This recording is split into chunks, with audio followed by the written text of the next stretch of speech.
আলহামদুলিল্লাহ। আমরা সুখে দুঃখে সবসময় আলহামদুলিল্লাহ বলতে অভ্যস্ত, ঠিক কিনা? আলহামদুলিল্লাহ বললে আল্লাহ আরো ভালো রাখবে, অবস্থার আরো পরিবর্তন করে দিবে, ভালো থেকে আরো ভালো করে দিবে। আর আলহামদুলিল্লাহ না বললে অবস্থা যা আছে ওইটার আরো খারাপ করে দিবে, ঠিক কিনা? জহরাল ফাসাদু ফিল বাররি ওয়াল বাহর বিমা কাসাবাত আইদিন নাস। জলে স্থলে এই যে অগ্নিকাণ্ড, ফাসাদ, ভূমিকম্প, বন্যা, মারামারি, পেট্রোল বোমা, হরতাল, এগুলো তোমাদের হাতের কামাই, ঠিক কিনা? আমরা যদি ভালো হয়ে যাই, আমরা যদি নামাজি হয়ে যাই, আমরা যদি মুত্তাকি হয়ে যাই, আমরা যদি আল্লাহ ওয়ালা হয়ে যাই, এই ঝড় তুফানও আসবে না, এই ভূমিকম্প আসবে না, হরতাল হবে না, মারামারি হবে না, দেশটারে শান্তির একটা টুকরায় পরিণত করে দিবে কে? এজন্য সবসময় শুকরিয়া করব কার? শুকরিয়া করলে আল্লাহ নেয়ামত বাড়ায় দেয়। লা ইন শাকারতুম লা আযীদান্নাকুম ওয়া লা ইন কাফারতুম ইন্না আযাবি লাশাদীদ। যদি নেয়ামতের শুকরিয়া করো তো নেয়ামত বাড়ায় দিব, আর যদি কুফরি করো আযাব দিব। এখন আমরা কি আযাব চাই না নেয়ামত চাই? নেয়ামত চাইলে শুকরিয়া করব কার? সবসময় আল্লাহর শুকরিয়া করব। আল্লাহ তাআলা বেশি বেশি আল্লাহ তাআলা শুকরিয়া করে তার মুকাররাবিন বান্দাদের অন্তর্ভুক্ত আমাদেরকে হওয়ার তৌফিক দান করুক। আমরা পড়ি আমিন। সারা দেশে নানা ধরনের বিপর্যয়, ঠিক কিনা? তো এর মধ্য দিয়েও আমরা আনন্দে থাকতে চাই। আল্লাহ আমাদেরকে আনন্দে রাখুক। সব ঘরে ঘরে আল্লাহ তাআলা আনন্দের হিল্লোল বইয়ে দিক। আমরা আল্লাহর কাছে শুধু নাজাত চাই। আল্লাহ বিচারের পরে যদি বলে তোদেরকে নাজাত দিলাম, আমাদের আর কিছু লাগবে? আমরা আল্লাহর কাছে কি বিচার চাই নাকি নাজাত? জোরে বলেন। রোজ হাসরে আল্লাহ আমার করোনা বিচার, আল্লাহ করোনা বিচার।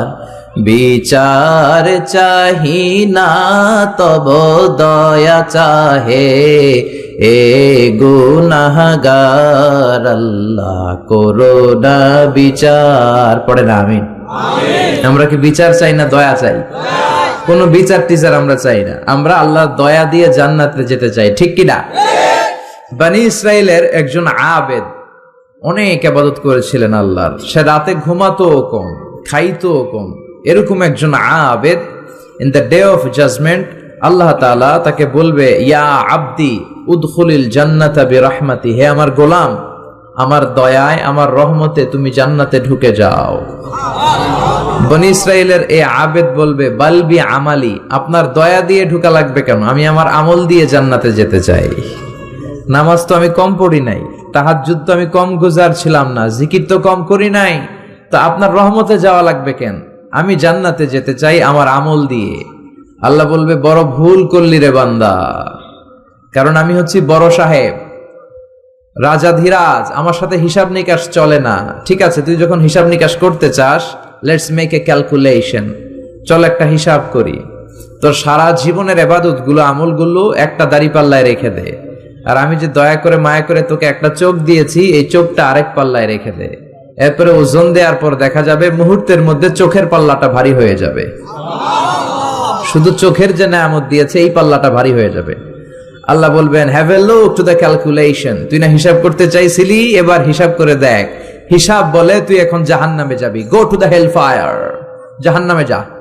এবার সে হাত জোর করে ক্ষমা চাইবে, আল্লাহ আমি বুঝি নাই, আমি আন্দাজ করতে পারি নাই, আপনার রহমতের দরিয়া যে এত বড়, আপনি যে রহমত দিয়ে আমাদেরকে ধন্য করেছেন, আমার ইবাদত যে আপনার দয়ার সামনে কিচ্ছু না।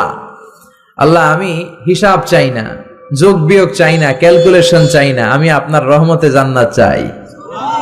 আল্লাহ বলবেন, now you are on the right track. এখন তুমি লাইনে আসছো বান্দা, এখন তুমি লাইনের কথায় আসছো। কেউ তার আমল দিয়ে জান্নাত পেতে পারে? আল্লাহ বলবে, উদখুলিল জান্নাতা বিরহমাতি, go to the paradise with my mercy. আমার দয়ায়, আমার রহমতে, আমার ভালোবাসায় এবার জান্নাতে ঢুকে যা। এজন্য আমাদের যে আমল, ভাঙ্গাচুরা নামাজ, রোজা, ইবাদত, এগুলো তো কোনো আমলই না, এগুলো মিজানের পাল্লায় কোনো ওজনই হবে না, ঠিক কিনা? তবে আমাদের ভরসা আছে একটা, আল্লাহর দয়া, ঠিক কিনা? এটার উপর ভরসা আছে আছে না? ভরসা আমলের উপর। আমলের উপর যারা ভরসা করছেন এদের সব শেষ। কিন্তু আল্লাহর দয়ার উপর যাদের ভরসা, আল্লাহর রহমতের উপর যাদের ভরসা, তাদেরকে পার করে দিবে কে? কেউ যেটা পারে না পারে কে? কেউ যেটা বোঝে না বুঝে কে? কেউ যেটা দেখে না দেখে কে? আমরা আল্লাহর দয়া চাই, আমরা আল্লাহর কাছে নাজাত চাই। আমরা শুরুতে আল্লাহ রাব্বুল ইজ্জাত ওয়াল জালালের দরবারে শুকরিয়া জানাই যে আল্লাহ তাআলা এরকম চমৎকার একটা পরিবেশে আমাদেরকে মহাবিশ্বের মহাবিশ্বয় মহাগ্রন্থ আল কোরআন আল কারীম থেকে কথা শুনবার জন্য একত্রিত হওয়ার তৌফিক এনায়েত করেছেন। আসুন সবাই হৃদয় নিংড়ানো মনের সবটুকুন ভালোবাসাকে উজাড় করে দিয়ে সিংহ শার্দুলের মতো গর্জন করে আকাশ বাতাস প্রকম্পিত করে মন প্রাণ বুক মুখ একসাথে করে আমরা আওয়াজ করে পড়ে নিচ্ছি কালিমাতুশ শুকুর আলহামদুলিল্লাহ। সবাই পড়েন রব্বানা লাকাল হামদ হামদান কাসীরান তাইয়িবান মুবারাকান ফীহি ইয়া রাব্বি লাকাল হামদু কামা ইয়ানবাগি লিজালালি ওয়াজহিকা ওয়া আযীমি সুলতানিকা লাকাল হামদু বিল ঈমান লাকাল হামদু বিল ইসলাম লাকাল হামদু বিল কুরআন। আমরা প্রশংসা করলাম কার? আল্লাহর প্রশংসা করতে ভালো লাগে সবার? আল্লাহর জিকির করতে ভালো লাগে? তাহলে আসেন আল্লাহর তিনটা ডাক দিয়ে আমরা আলোচনা শুরু করব। আল্লাহরে ডাক দিব, আল্লাহু আকবার বলে ডাক দিব, তারপরে আমরা আলোচনা শুরু করব। আমার সাথে সাথে সবাই আওয়াজ করে তিনটা তাকবীর দিবেন, আওয়াজ তুলে পড়েন লিল্লাহি তাকবীর, লিল্লাহি তাকবীর, লিল্লাহি তাকবীর। আল্লাহ আমাদের স্লোগানকে তুমি কবুল করো, এই স্লোগানকে তুমি আমাদের নাজাতের ওসিলা বানাও। আমরা এখন সরাসরি যে বইটা থেকে কথা শুনবো বইটার নাম সবাই বলবেন কি নাম? এই কোরআনে কোনো ভুল আছে? সন্দেহ আছে? এই কোরআন পড়লে আত্মাটারে ঠান্ডা করে দেয় কে? ওয়া ইযা তুলিয়াত আলাইহিম আয়াতু যাদাতহুম ঈমানা। এই কোরআনের তেলাওয়াত যখন কারো সামনে করা হয় তখন মুমিনদের ইমানদার ইমানওয়ালা বান্দাদের অন্তরে ঈমান বেড়ে যায়, কলিজাটা ঠান্ডা হয়ে যায়, হৃদয়টা প্রশান্ত হয়ে যায়, ঠিক কিনা? এই কোরআনের এমন সম্মোহনী শক্তি, এমন অ্যাট্রাকটিভ পাওয়ার এই কোরআনের ভেতরে আছে।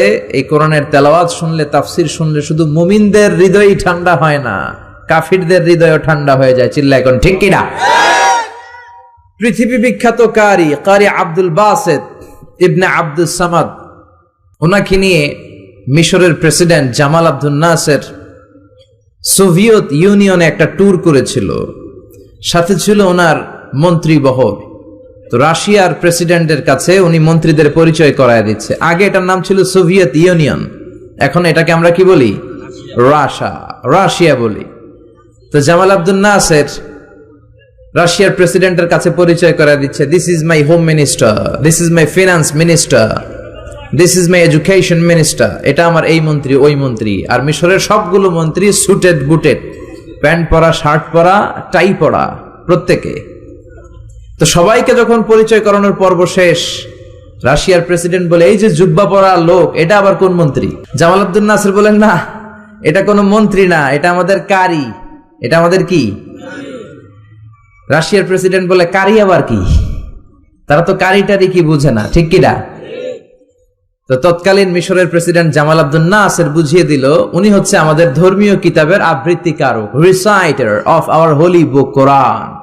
আমাদের বিভিন্ন প্রোগ্রামে, বড় বড় কনফারেন্সে, বড় বড় অনুষ্ঠানে তিনি আমাদের ধর্মীয় কিতাব আবৃত্তি করে শোনান, আর এটা শুনলে আমাদের অন্তর ঠান্ডা হয়ে যায়।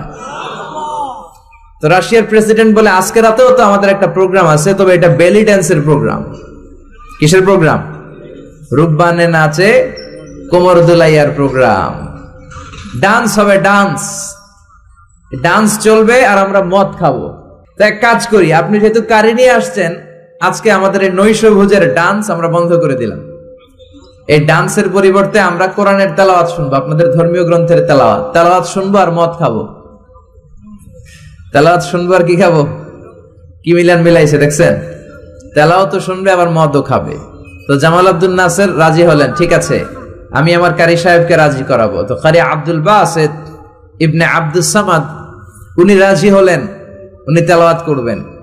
তো নৈশভোজে ওনাকে নিয়ে যাওয়া হলো। সিঙ্গাররা যেখানে বসে গিটার বাজায় আর গান গায়, উনি ওখানে বসে তেলাওয়াত করবেন।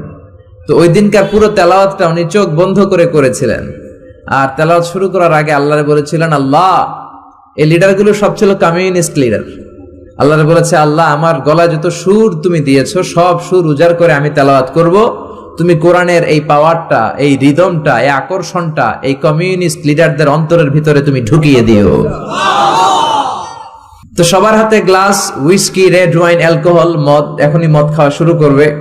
কারি আব্দুল বাসিত ইবনে আব্দুস সামাদ তেলাওয়াত শুরু করলেন, আউযু বিল্লাহি মিনাশ শাইতানির রাজীম। উনি চোখ বন্ধ করে তেলাওয়াত শুরু করলেন। উনি তেলাওয়াত শুরু করার সাথে সাথে সবাই মদের বোতল আর গ্লাস রেখে দিয়ে ওনার তেলাওয়াত শুনতে শুরু করে দিল। ওনার গলায় এমন সম্মোহনী শক্তি ছিল, কেউ তেলাওয়াত শুনলে অবাক হয়ে যেত। তারা মদও খায় না, মদের বোতলের দিকে তাকায়ও না, মদের গ্লাসও হাতে নেয় না, শুধু আব্দুল বাসিদের দিকে তাকিয়ে আছে। তেলাওয়াত শুনতে শুনতে মনের অজান্তে ওদের চোখ দিয়ে পানি নামতে শুরু করলো, কাঁদতে শুরু করেছে। দীর্ঘ লম্বা সময় কারি আব্দুল বাসিত ইবনে আব্দুস সামাদ ওনার গলায় যত সুর ছিল সব সুরের ঝংকার উজাড় করে উনি তেলাওয়াত করলেন। আর কমিউনিস্ট লিডাররা মনের অজান্তে প্রাণ ভরে কাঁদলো। তেলাওয়াত শেষ। এবার মিশরের প্রেসিডেন্ট জামাল আব্দুল নাসের রাশিয়ার প্রেসিডেন্ট এবং কমিউনিস্ট লিডারদেরকে জিজ্ঞেস করলো, আপনারা কাঁদলেন কেন? আপনারা কি আমাদের কারি সাহেবের তেলাওয়াতের অর্থ বুঝতে পেরেছেন? তারা বলেন, না, we didn't understand a single word he recited in front of us. আমাদের সামনে যে তেলাওয়াত হয়েছে এর একটা শব্দও বুঝি নাই। তো কাঁদলেন কেন? তারা বলে, জানি না, তেলাওয়াতটা শোনার সাথে সাথে আমাদের হৃদয়টা ঠান্ডা হয়ে গেল। এত সুন্দর আবৃত্তি আমরা জীবনে শুনি নাই। আমাদের হৃদয়ে আসলে অনেক জ্বালা, অনেক যন্ত্রণা, অনেক দুঃখ, কষ্ট, এগুলোকে ভুলে থাকার জন্য আমরা রাত্রিবেলা বেলি ড্যান্স দেখি আর কোরআনের তেলাওয়াত শুনি, বেলি ড্যান্স দেখি আর মদ খাই। তো এরকম কারি যদি আমাদের দেশে থাকতো, আমরা বেলি ড্যান্স বাদ দিয়ে প্রতিদিন রাতে কোরআনের তেলাওয়াত শুনতাম।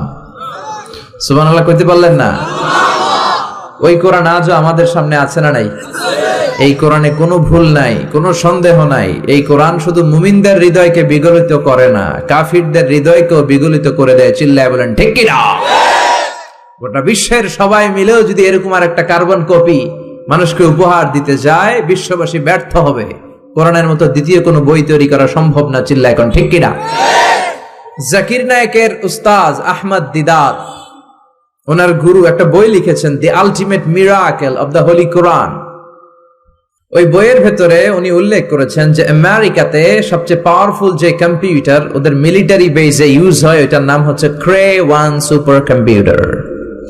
আমেরিকার সেনাবাহিনীতে যারা চান্স পায় তাদের ম্যাথমেটিক্যাল ক্যালকুলেশন করার জন্য তারা এই ক্রে-1 সুপার কম্পিউটার ইউজ করে, পৃথিবীর সবচেয়ে পাওয়ারফুল কম্পিউটার। তো এই ক্রে-1 সুপার কম্পিউটারের মাইক্রোচিপসের ভেতরে কোরআনের তথ্য উপাত্তগুলো দিয়ে, যে ১৫০০ বছর আগে যখন গোটা বিশ্বে কোনো ইনফরমেশন টেকনোলজি ছিল না, এমন সময়ে কোরআন এত এত সায়েন্টিফিক ইন্ডিকেশনস নিয়ে প্রেডিক্ট করেছে। এই বিষয়গুলোকে কম্পিউটারের মাইক্রোচিপসে ঢুকিয়ে আমেরিকার সায়েন্টিস্টরা কমান্ড করেছে ক্রে-1 সুপার কম্পিউটারের মাইক্রোচিপসে যে, is it possible to create a book like Quran? এত তথ্য সমৃদ্ধ যেই বইটা ১৫০০ বছর আগে মহাবিশ্ব হাতে পেয়েছে, এরকম আরেকটা বই বর্তমান সময়ে তৈরি করা কি সম্ভব?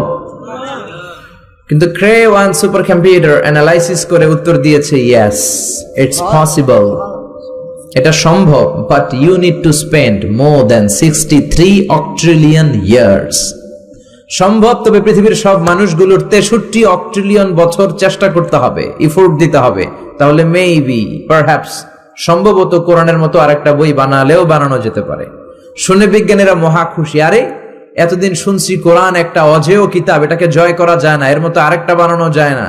এখন আমাদের তৈরি ক্রে-1 সুপার কম্পিউটার আমাদেরকে বিশ্লেষণ করে বলছে কোরআনের মতো আরেকটা বই নাকি বানানো সম্ভব। হোক না অক্ট্রিলিয়ন আর ফক্ট্রিলিয়ন, পারা তো যাবে, আমরা চেষ্টা করব। কিন্তু নিউমেরিক্যাল সায়েন্স বলে octillion is very dangerous to reach there for human being. মানুষের জন্য এটা খুব ভয়ের কথা, ভয়ঙ্কর কথা যে অক্ট্রিলিয়ন পর্যন্ত মানুষ পৌঁছবে। 63 অক্ট্রিলিয়ন বছর তো অনেক দূরের কথা, 63 বছরই তো আমরা বাঁচি না, ঠিক কিনা? যারা সংখ্যাতাত্ত্বিক নিয়ম জানেন তারা জানেন যে সংখ্যা শুরু করি আমরা একক দিয়ে, তারপরে শতক, তারপরে সহস্র, তারপর উজুত, তারপরে লক্ষ, নিযুত, কোটি, million, billion, trillion, zillion, pillion, তারপরে হচ্ছে অক্ট্রিলিয়ন। তাও 1, 2, 3 অক্ট্রিলিয়ন নয়, 63 অক্ট্রিলিয়ন যদি পৃথিবীর সব মানুষ হায়াত পায় আর তাদের কাজকর্ম সব রেখে দিয়ে যদি কোরআনের মতো এরকম একটা বিস্ময়কর কিতাব তারা বানাতে চায়, কোরআনের মতো সমৃদ্ধ করে, তাহলে পৃথিবীর সব মানুষগুলো 63 অক্ট্রিলিয়ন বছর চেষ্টা করলে তাও মেবি আছে না নাই, পারহ্যাপস আছে না নাই, সম্ভবত কোরআনের মতো আরেকটা বই বানালেও বানানো যেতে পারে। কিন্তু সর্বশেষ লজিক্যাল আর্গুমেন্টের দিকে তাকিয়ে কম্পিউটারের সর্বশেষ অ্যানালাইসিস হচ্ছে actually it's quite impossible to create a book like Quran. আসলে পৃথিবীর মানুষের জন্য এই কোরআনের মতো আরেকটা বই বানানো অসম্ভব। চিল্লা এখন ঠিক কিনা? কারণ পৃথিবীর সবগুলো মানুষের 63 অক্ট্রিলিয়ন বছর বাঁচাও সম্ভব না, আর কোরআনের মতো আরেকটা বই বানানো সম্ভব। এজন্য কোরআনের সাথে টক্কর দিতে এসে, পাল্লা লাগতে এসে মানুষগুলো হয়রান হয়ে যায়, মানুষগুলো পিছিয়ে পড়ে, আর কোরআনের ভুল খুঁজতে এসে নিজের জীবনের বড় ভুলটা খুঁজে পায়। চিল্লা এখন ঠিক কিনা? এজন্য এই কিতাব পেয়ে আমরা খুশি না বেজার? এই কিতাবের আহকামগুলো মানতে রাজি আছেন? এই কিতাবের পক্ষে যারা, আমরাও তাদের পক্ষে, জোরে কোন ঠিক কিনা? আর এই কিতাবের বিপক্ষে যারা, আমরাও তাদের বিপক্ষে। চিল্লায় বলেন ঠিক কিনা? আপনি কোরআনের পক্ষে থাকতে হলে কিছু কষ্ট সহ্য করতে হবে, কিছু ঝুঁকি সহ্য করতে হবে, কিন্তু এই ঝুঁকিটা আমাদেরকে জান্নাতের পথে নিয়ে যাবে। চিল্লায় বলেন ঠিক কিনা? কারণ দুঃখ কষ্ট আসলে আমাদেরকে আল্লাহ কষ্ট দেওয়ার জন্য দেয় না, আমাদের কোমরটারে সোজা করার জন্য দেয়। চিল্লায় বলেন ঠিক কিনা? এজন্য রাব্বুল আলামিন বলেন, নাসরুম মিনাল্লাহি ওয়া ফাতহুন করিব ওয়া বাশশিরিল মুমিনিন। আল্লাহর পক্ষ থেকে সাহায্য আসবে, আল্লাহর পক্ষ থেকে বিজয় আসবে। ও মুমিনরা, তোমরা সুসংবাদ নাও। সাহায্য করার মালিক একজন, তিনি কে? আল্লাহ। আমরা বিশ্বাস করি ওয়ামান নাসরু ইল্লা মিন ইনদিল্লাহিল আজিজিল হাকিম। সাহায্য বা বিজয় দিতে পারে একজন, তিনি কে? আল্লাহ। কিন্তু সেজন্য পাক্কা ঈমান থাকার দরকার আছে না নাই? জুলুম নির্যাতন শক্তি করার মতো, হজম করার মতো শক্তি বা ক্ষমতা আমাদের ভেতরে থাকার দরকার আছে না নাই? আযাব আর গজব যত বেশি হবে, বিজয়ের পতাকা তত তাড়াতাড়ি উড়বে। ঠিক কি না? অন্ধকার যত বেশি হয়, ঘুটঘুটে অন্ধকার, যখন রাত হবে, সকাল হওয়ার সময়টা নিকটবর্তী হতে থাকে। একজন গর্ভবতী মায়ের প্রসব বেদনা যখন খুব বেশি বাড়তে থাকে, নতুন মেহমান আসার সময় ঘনাতে থাকে। চিল্লা এখন ঠিক কিনা? আযাব, গজব, জুলুম, নির্যাতন, অত্যাচার, জেল, জরিমানা, ফাঁসি যখন বাড়তে থাকে, কালেমার পতাকা পতপত করে উড়ার সময় নিকটবর্তী হতে থাকে। চিল্লা এখন ঠিক কিনা? কোন জমিনে যদি কারো উপরে জুলুম করা হয়, রব্বুল আলামিন ওই জমিনের মালিকানা ওই মাজলুমদের হাতে দিয়ে দেয়। কোন জমিনে যদি কারো রক্ত ঝরে, জমিনটা আল্লাহ তাদেরকে দেয়। আর যারা রক্ত ঝরায়, জুলুম করে, তারা পালাবার জায়গাটাও পায় না। ইতিহাস এটার প্রমাণ আমাদের কাছে দিয়ে দিয়েছে। ফেরাউন পালাবার জায়গাটাও পায় নাই, নমরুদ পালানোর জায়গাও পায় নাই। বনি ইসরাইলের হাতে পুরো মিশরের দায় দায়িত্ব দিয়ে দিয়েছে কে? আল্লাহ। পৃথিবীতে কেউ তো স্থায়ী হয় না, হোক না সে ফেরাউন কিবা নমরুদ। কেউ ভাবে চিরদিন রয় না, কেউ ভাবে চিরকাল রয় না। পৃথিবীতে কেউ তো স্থায়ী হয় না, হোক না সে ফেরাউন কিবা নমরুদ। কেউ ভাবে চিরদিন রয় না, কেউ ভাবে চিরকাল রয় না। জোরে বলেন ঠিক কিনা? এক রাতের ব্যবধানে পট পরিবর্তন করে দিতে পারে কে? আল্লাহ। এজন্য রাব্বুল আলামিন বলেন, নাসরুম মিনাল্লাহি ওয়া ফাতহুন করিব। সাহায্য আল্লাহর পক্ষ থেকে, বিজয় নিকটবর্তী। কিন্তু পাক্কা ঈমানদার হওয়ার দরকার আছে না নাই? কোরআনের পথে থাকার দরকার আছে না নাই? জেল জরিমানা হজম করার দরকার আছে না নাই?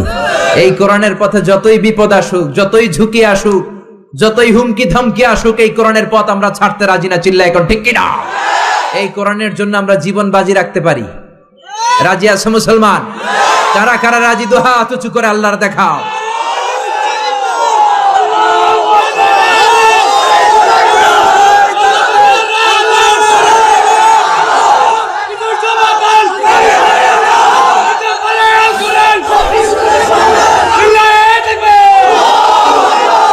আমরা আল্লাহর কাছে ফরিয়াদ করি, সব ধরনের ভয় ভীতি, জেল জরিমানাকে উপেক্ষা করে আমরা যেন কোরআনের পথে থাকতে পারি। আল্লাহ তুমি তৌফিক দাও।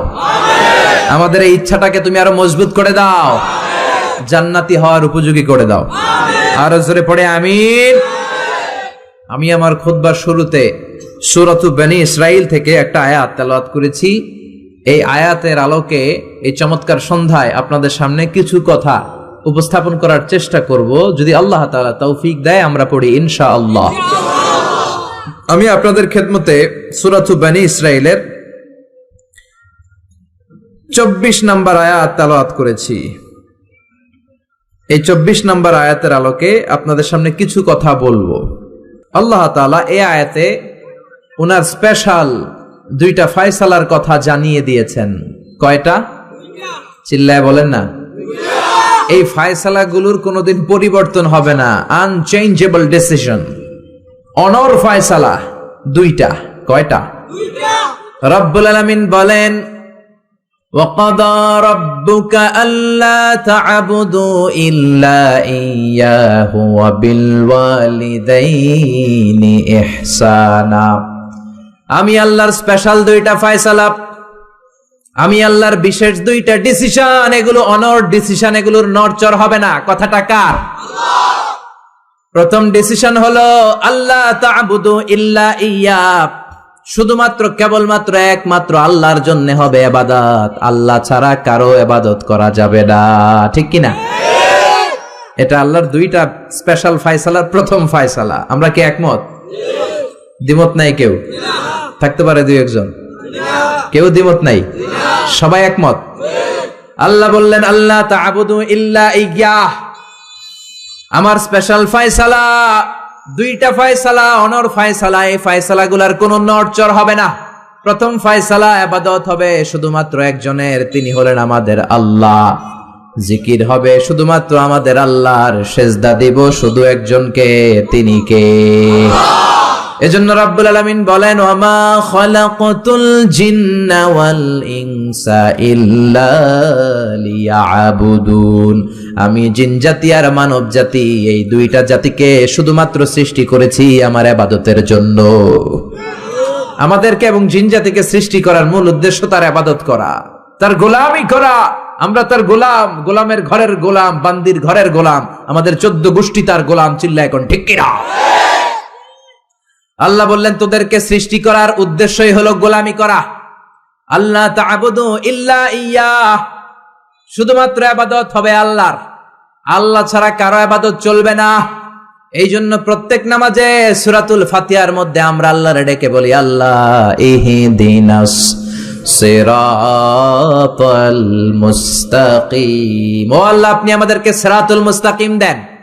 প্রতিদিন আমরা বলতে থাকি, যখন থেকে নামাজ শুরু করেছি তখন থেকে আল্লাহর কাছে একটাই ফরিয়াদ, রব্বুল আলামিন আপনি আমাদেরকে সিরাতুল মুস্তাকিম দেন। আল্লাহ ডেকে বলে, গোলাম আমার ইবাদত যদি একনিষ্ঠভাবে করে থাকো তাহলে এটাই হলো সিরাতুল মুস্তাকিম। ওয়া আনি'বুদুনি হাযা সিরাতুম মুস্তাকিম, আমি আল্লাহর ইবাদত যদি তোমরা করো জেনে রাখবা তোমরা সিরাতুল মুস্তাকিমের উপরে আছো। ঠিক কি না? এজন্য আপনি যদি দেখেন আপনার সেজদাটা শুধু মসজিদেই পড়ে, মাজারে পড়ে না, তার মানে আপনি সিরাতুল মুস্তাকিমের উপর আছেন না নাই? আর যদি দেখেন সেজদা কিছু মসজিদেও যায় কিছু মাজারেও যায়, তার মানে ভেজাল আছে না নাই? সেজদা পাওয়ার অধিকারী একজন, তিনি কে? কেউ ফিরে না খালি হাতে, খাজারে তোর দরবারেতে। বলে বলে বলা যাবে? দরবার থেকে খালি হাতে ফিরে না কে বলছে? কত দরবারে লোকজন যায়, ব্যাগ হারায়, দামি মোবাইল হারায়, টাকা হারায়, জুতা হারায়, পরে খালি হাতে খালি পায়ে ফিরে আসে, আছে না নাই? একটা দরবার থেকে কেউ কোনোদিন খালি হাতে ফিরে না। দরবারটা কার দরবার?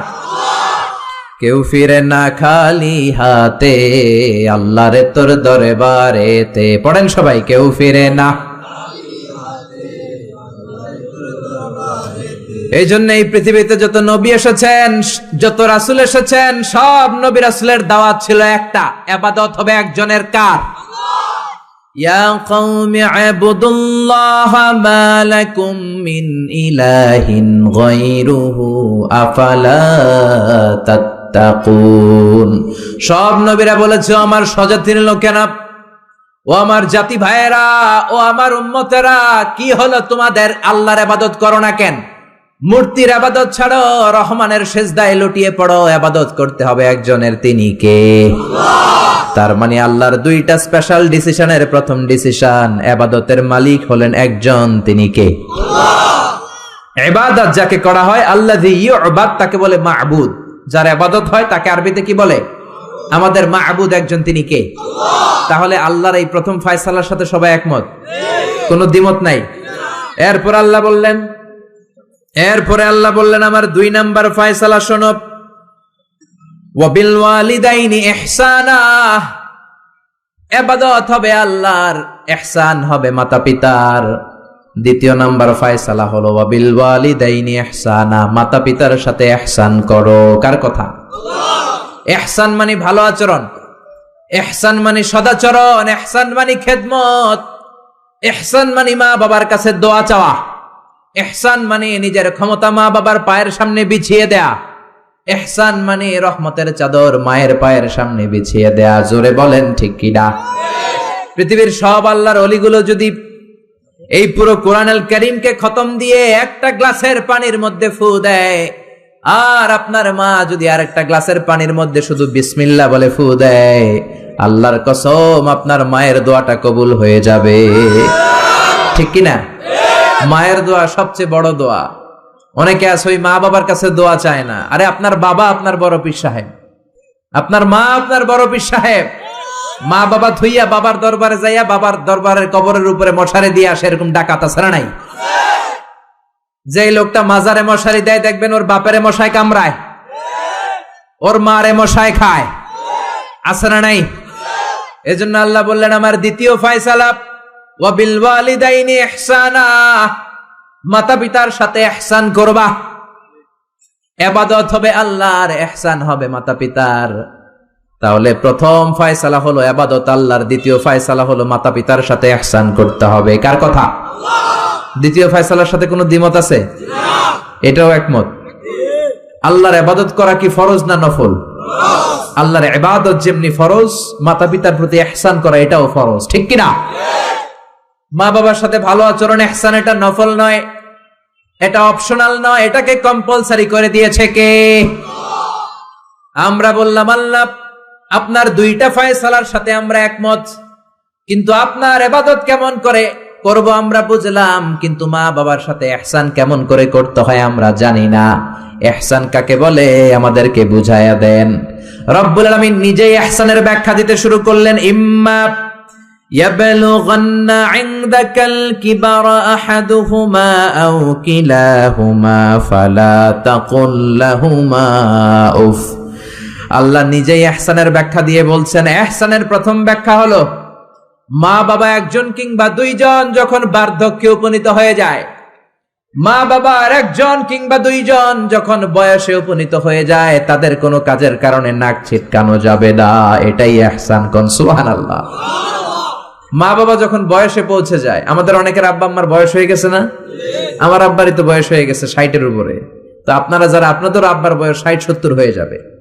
আল্লাহ বললেন বাবা মার বয়স যখন 70-80-তে চলে যায়, খবরদার তাদের কোনো কাজে নাক ছিটকাবা না, তাদের কোনো কর্মকাণ্ডে আহ শব্দটাও বলবা না। কথাটা কার? কারণ তোমরা যখন ছোট ছিলা তোমাদের কোনো কর্মকাণ্ডে তোমার বাবা মা কিন্তু নাক ছিটকায় নাই। ঠিক কিনা? আমরা যখন ছোট ছিলাম মা বাবারে জ্বালা যন্ত্রণা দিতাম, তখন কিন্তু আমাদেরকে মা বাবা ঘর থেকে বের করে দেয় নাই। দিয়েছে? আপনার কত আগের স্মৃতি মনে আছে? আপনার বয়স যখন 3 কি কি ঘটছিল মনে আছে? তো 3 বছর যদি মনে না থাকে, বয়স যখন 2 ছিল ওটা মনে আছে? বয়স যখন 1 ছিল, যন্ত্রণা জ্বালা যন্ত্রণা তো ওই সময় করছেন বেশি। ঠিক কিনা? শীতের রাতে ডান দিকে আমার মা আমারে শোয়ালো, খেয়াল করে বুঝেন। মাঘ মাসের কনকনে প্রচন্ড শীত, পেশাব করে ডান দিকটা ভিজিয়ে দিয়েছি, মা আমারে ঘর থেকে বের করে দেয় নাই।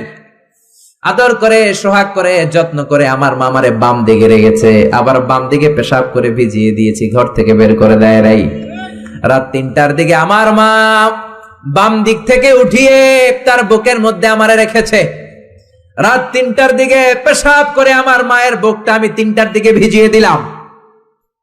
আমার মা তখন আমারে ঘর থেকে বের করে দেয় না, ইয়েতিমখানায় ফেলে আসে না, এই রাস্তায় ফেলে আসে নাই। রাত 3টার দিকে শাড়িটা চেঞ্জ করে জামাটা চেঞ্জ করে আবার বুকে নিয়ে ঘুমাতে গিয়েছে। ঠিক কিনা? এজন্য আল্লাহ বোঝাতে চাইলেন ইহসান কারে বলে, শোনো শোনো, ওই বাবা মা যখন বয়স 70 হয়ে যাবে, ওই বাবা মার বয়স যখন 80 হয়ে যাবে, খবরদার খবরদার বাবা মার কোনো কাজে নাক ছিটকাবা না, উফ শব্দটাও করবা না। তোমরা যখন জ্বালাতন করেছো, বাবা মা তোমাদেরকে ঘর থেকে বের করে দেয় না, ইয়েতিমখানায় রেখে আসে নাই। এখন বয়সের কারণে বাবা মা যদি জ্বালাতন করে, বাবা আর মারে বৃদ্ধাশ্রমে রেখে এসো না, ঠিক কিনা? এজন্য আল্লাহ ডেকে বললেন, খবরদার বাবা মারে বৃদ্ধাশ্রমে রেখে এসো না। তোমাদের জ্বালা যন্ত্রণা বাবা মা সহ্য করেছে, তোমারে ঘর থেকে বের করে দেয় না, ইয়েতিমখানায় রেখে আসে নাই। এজন্য বাবা মা যদি ঘরের মধ্যে পেশাব করে, পায়খানা করে পরিষ্কার করবা, তাহলে তোমার জীবনটারে উজালা করে দিবে কে? বৃদ্ধাশ্রমে রেখে আসা যাবে? বাবা মারে যদি বৃদ্ধাশ্রমে রেখে আসো, মনে রাখবা তোর কপালে বৃদ্ধাশ্রমে জুটবে না। তুমি যদি বাবা মারে বৃদ্ধাশ্রমে রেখে আসো, তুমি বয়স্ক হলে তোমার কপালে বৃদ্ধাশ্রম নাই, ঠিক কিনা? ভাঙ্গা থালা হাতে নিয়ে তুমি রাস্তায় ভিক্ষা করে খাবা। এজন্য আল্লাহ বললেন ইহসানের প্রথম ব্যাখ্যা, ইম্মা ইয়াবলুগান্না ইনদাকাল কিবারা আহাদুহুমা আও কিলাহুমা ফালা তাকুল লাহুমা উফ। বাবা মা যখন বার্ধক্যে উপনীত হয়, তাদের কোনো কাজে নাক ছিটকাবা না, উফ শব্দটাও করবা না, উহ আহ এটাও বলা যাবে না। কথাটা কার? ইহসানের 2 নাম্বার ব্যাখ্যা, ওয়ালা তানহারহুমা, আব্বা আম্মারে ধমক দিও না। কিছু ডাকা আইতাছে, মায়েরে ধমক দেয়, বাবারা ডাকে বুড়া, মায়েরা ডাকে বুড়ি, আছে না নাই? কেমন করে মা বাবারে তুমি বুড়া বুড়ি ডাকো?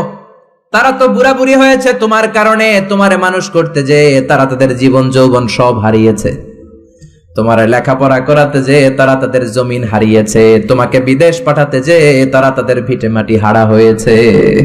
কিছু লোক আছে এলাকার সবার সাথে খুব মিষ্টি আলাপ, বন্ধু বান্ধবের সাথে খুবই ভদ্রতা, কিন্তু ঘরে ঢুকলেই মায়ের সাথে ঝিড়কি দিয়ে কথা বলে, ধমক দিয়ে কথা বলে, এরকম বেয়াদব আছে না নাই? আল্লাহ বললেন ওয়ালা তানহারহুমা, ধমক দিও না, তোমার সব আমলগুলো বাতিল করে দিবে কে? ওয়ালা তানহারহুমা ওয়া কুল লাহুমা কওলান কারীমা, বরং বাবা মার সাথে কোমল আচরণ করো। যত ভদ্রতা তুমি জানো, যত নম্রতা তুমি শিখেছো, যত কার্টিসি তুমি জানো, সব কার্টিসি বাবা মার সাথে মেইনটেইন করবা। যত সফটলি কথা বলা যায়, যত কোমল ভাবে কথা বলা যায়, যত মোলায়েম ভাষায় কথা বলা যায়, বলতে হবে কার সাথে? জোরে বলেন, রাজি আছেন তো? রাজি আছেন? এরপর আল্লাহ বললেন ওয়াখফিদ লাহুমা জানাহায যুল্লি মিনার রাহমাতি ওয়া কুর রাব্বিরহামহুমা কামা রাব্বায়ানি সাগীরা। ওয়াখফিদ লাহুমা জানাহায যুল্লি মিনার রাহমা, বাবা মার জন্য রহমতের চাদর বিছিয়ে দাও। তোমার যত সম্পদ আছে মা বাবার পায়ের সামনে বিলিয়ে দাও, তোমার জীবনে বরকত দিবে কে? আল্লাহ। এজন্য প্রথম বেতন পেলে টাকাটা দিবেন মায়ের হাতে, গিফট কিনলে আগে দিবেন মাকে। বউরে দিবেন না ওটা বলতেছে না, বউরে তো দিবেনই, কিন্তু আগে মায়ের হাতে কিছু দিবেন, তাহলে আপনার ইনকামে বরকত দিবে কে? আল্লাহ। আর বাবা মা একজন কিংবা 2 জন যদি দুনিয়া থেকে বিদায় নেয়, বাবা মার কবরের সামনে দাঁড়িয়ে চোখের পানি ছেড়ে তোমরা পড়ো রব্বিরহামহুমা কামা রাব্বায়ানি সাগীরা ওয়া কুর রাব্বিরহামহুমা কামা রাব্বায়ানি সাগীরা। কবরের সামনে দাঁড়িয়ে আল্লাহরে বলেন, আল্লাহ বাবা মা ছোটবেলা যেমনি আমাদেরকে আদর দিয়ে, সোহাগ দিয়ে, ভালোবাসা দিয়ে আগলে নিয়েছে, আমার বাবা মা ইন্তেকাল করার কারণে তোমার কাছে যাওয়ার পরে তুমিও আদর আর ভালোবাসা দিয়ে আমার বাবা মাকে কাছে টেনে নিও। পড়ে না আমিন? আর জোরে পড়ে না আমিন? এজন্য আল্লাহর ফয়সালা 2টা। জোরে বলেন কয়টা? সবাই বলেন।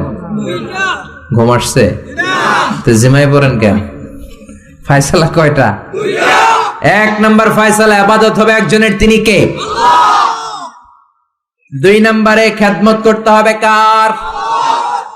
বিশ্বনবী বললেন এই পৃথিবীতে যত ভালো আমল আছে তার মধ্যে শ্রেষ্ঠ ভালো আমল হচ্ছে মা বাবার খেদমত, বিররুল ওয়ালিদাইন। এক সাহাবী বললেন আইয়ুল আমালি আফদাল ইয়া রাসূলুল্লাহ, ও নবী সবচেয়ে ভালো আমল কোনটা? বিশ্বনবী বললেন সবচেয়ে ভালো আমল 3টা। জোরে কোন কয়টা? 3টা। 1 নম্বরে আসসালাতু ফি ওয়াক্তিহা, সময় মতো নামাজ। যেখানে আজান হবে ওই জায়গায় নামাজ পড়ার দরকার আছে না নাই?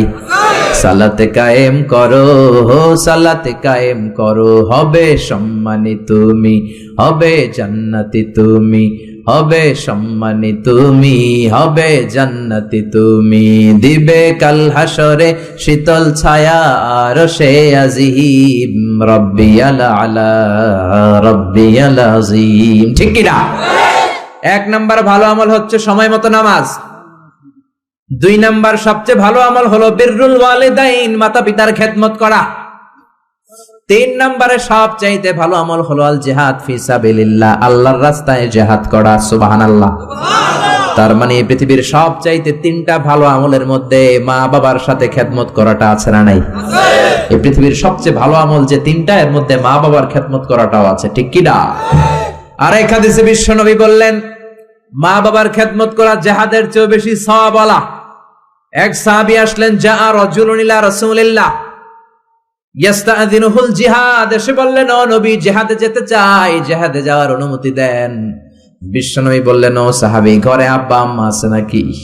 সাহাবী বললেন, আছে। বিশ্বনবী বললেন, ফাফিহিমা ফাজাহিদ, ঘরে যাও, বাবা মার খেদমত করো। বাবা মার খেদমত করলে ঘরে বসেই জিহাদের সওয়াব পাবা। বাবা মার খেদমত করলে ঘরে বসেই জিহাদের সওয়াব পাওয়া যায়। চিল্লায় পড়েন আল্লাহু আকবার। এজন্য বাবা মা খুশি হলে আরশের মালিক খুশি, বাবা মা নারাজ তো আরশের মালিক নারাজ। এজন্য বিশ্বনবী বলতেন, রিদার রাব্বি ফি রিদাল ওয়ালিদ, বাবা মা যদি খুশি হয় আল্লাহ খুশি হয়। ওয়া সাখাতুর রাব্বি ফি সাখাতিল ওয়ালিদ, বাবা মা যদি নাখোশ হয়ে যায় আরশের মালিক আল্লাহ নাখোশ হয়ে যায়। এজন্য বাবা মার কাছ থেকে দোয়া নেয়ার দরকার আছে না নাই? বিশ্বনবী বলতেন, জান্নাতে 2টা স্পেশাল দরজা আছে। একটা দরজার নাম আব্বা, আরেকটার নাম মানে আল আব, আরেকটা আল উম। এই 2টা দরজা আমাদের ঘরে আছে না নাই? এজন্য বিশ্বনবী বলতেন, 2টা দরজা তোমাদের ঘরে আছে। হুমা জান্নাতুকা ওয়া নারুক, বাবা মাই তোমার জান্নাত, বাবা মাই তোমার জাহান্নাম। এজন্য বাবা মার সাথে কেমন আচরণ করবা তোমাদের decision. The decision is yours. তুমি ডিসাইড করবা তুমি জান্নাতে যাবা না জাহান্নামে যাবা। আপনি কপালে যত সেজদা দেন, যত কপাল কালো বানান, যতগুলো হজ করে আল হজ টাইটেল লাগান, যত যাকাত দেন, যত আমল করেন, আপনার মা যদি আপনার উপর নাখোশ হয়ে আল্লাহর কাছে বদদোয়া দেয়, আপনার সব আমলগুলোরে বরবাদ করে দিবে কে? এজন্য বাবা মা যদি হিন্দু হয়, বাবা মা যদি নাস্তিক হয়, তারপরও মা বাবার দোয়ার দরকার আছে না নাই? বাংলাদেশে এরকম অনেক হিন্দু ফ্যামিলি আছে, ছেলে মুফাসসিরে কোরআনের তাফসীর শুই না, মুফাসসিরের হাতে হাত রেখে কালিমা পড়ে মুসলমান। এরকম হিন্দু ছেলে আছে না নাই? কিন্তু বাবা মা মুসলমান হয় নাই। এখন বাবা মার সাথে খারাপ আচরণ করা যাবে? বাবা মা যদি হিন্দু হয়, বৌদ্ধ হয়, বাবা মা যদি খ্রিস্টান হয়, সে তোমার বাবা মা। ঠিক কিনা? বিশ্বনবীর শালীর নাম আসমা। কি নাম? আসমা বিনতে আবি বাকার, বুখারীর বর্ণনা। বিশ্বনবীর কাছে এসে বললেন, নবী, আনা মুসলিমা, আমি মুসলিম, ওয়া উম্মি মুশরিকা, আমার মা মুশরিক, আফাসিলুহা, এখন আমি কি করব? আমার মায়ের সাথে ভালো আচরণ করব নাকি খারাপ আচরণ করব? বিশ্বনবী বললেন, খবরদার সিলিহা, তোমার মায়ের সাথে তুমি ভালো আচরণ করবা। বাবা মা মুশরিক হোক, কাফের হোক, তাদের দোয়া, তাদের আশীর্বাদের দরকার আছে না নাই? সাইয়েদনা ইব্রাহিম জালিল কাদের পয়গাম্বর, ঠিক কি না? উলুল আজমি মিনার রুসুল, খলিলুল্লাহ, মুসলিম মিল্লাতের জাতির পিতা। চিল্লায় এখন ঠিক কি না? কিন্তু ওনার আব্বারে উনি কালেমার দাওয়াত দিতে পারে নাই, দেওয়ার পরেও মানে নাই। বাবার নাম আজহার, তারপরে উনি বাবার সাথে খারাপ আচরণ করেছে নাকি?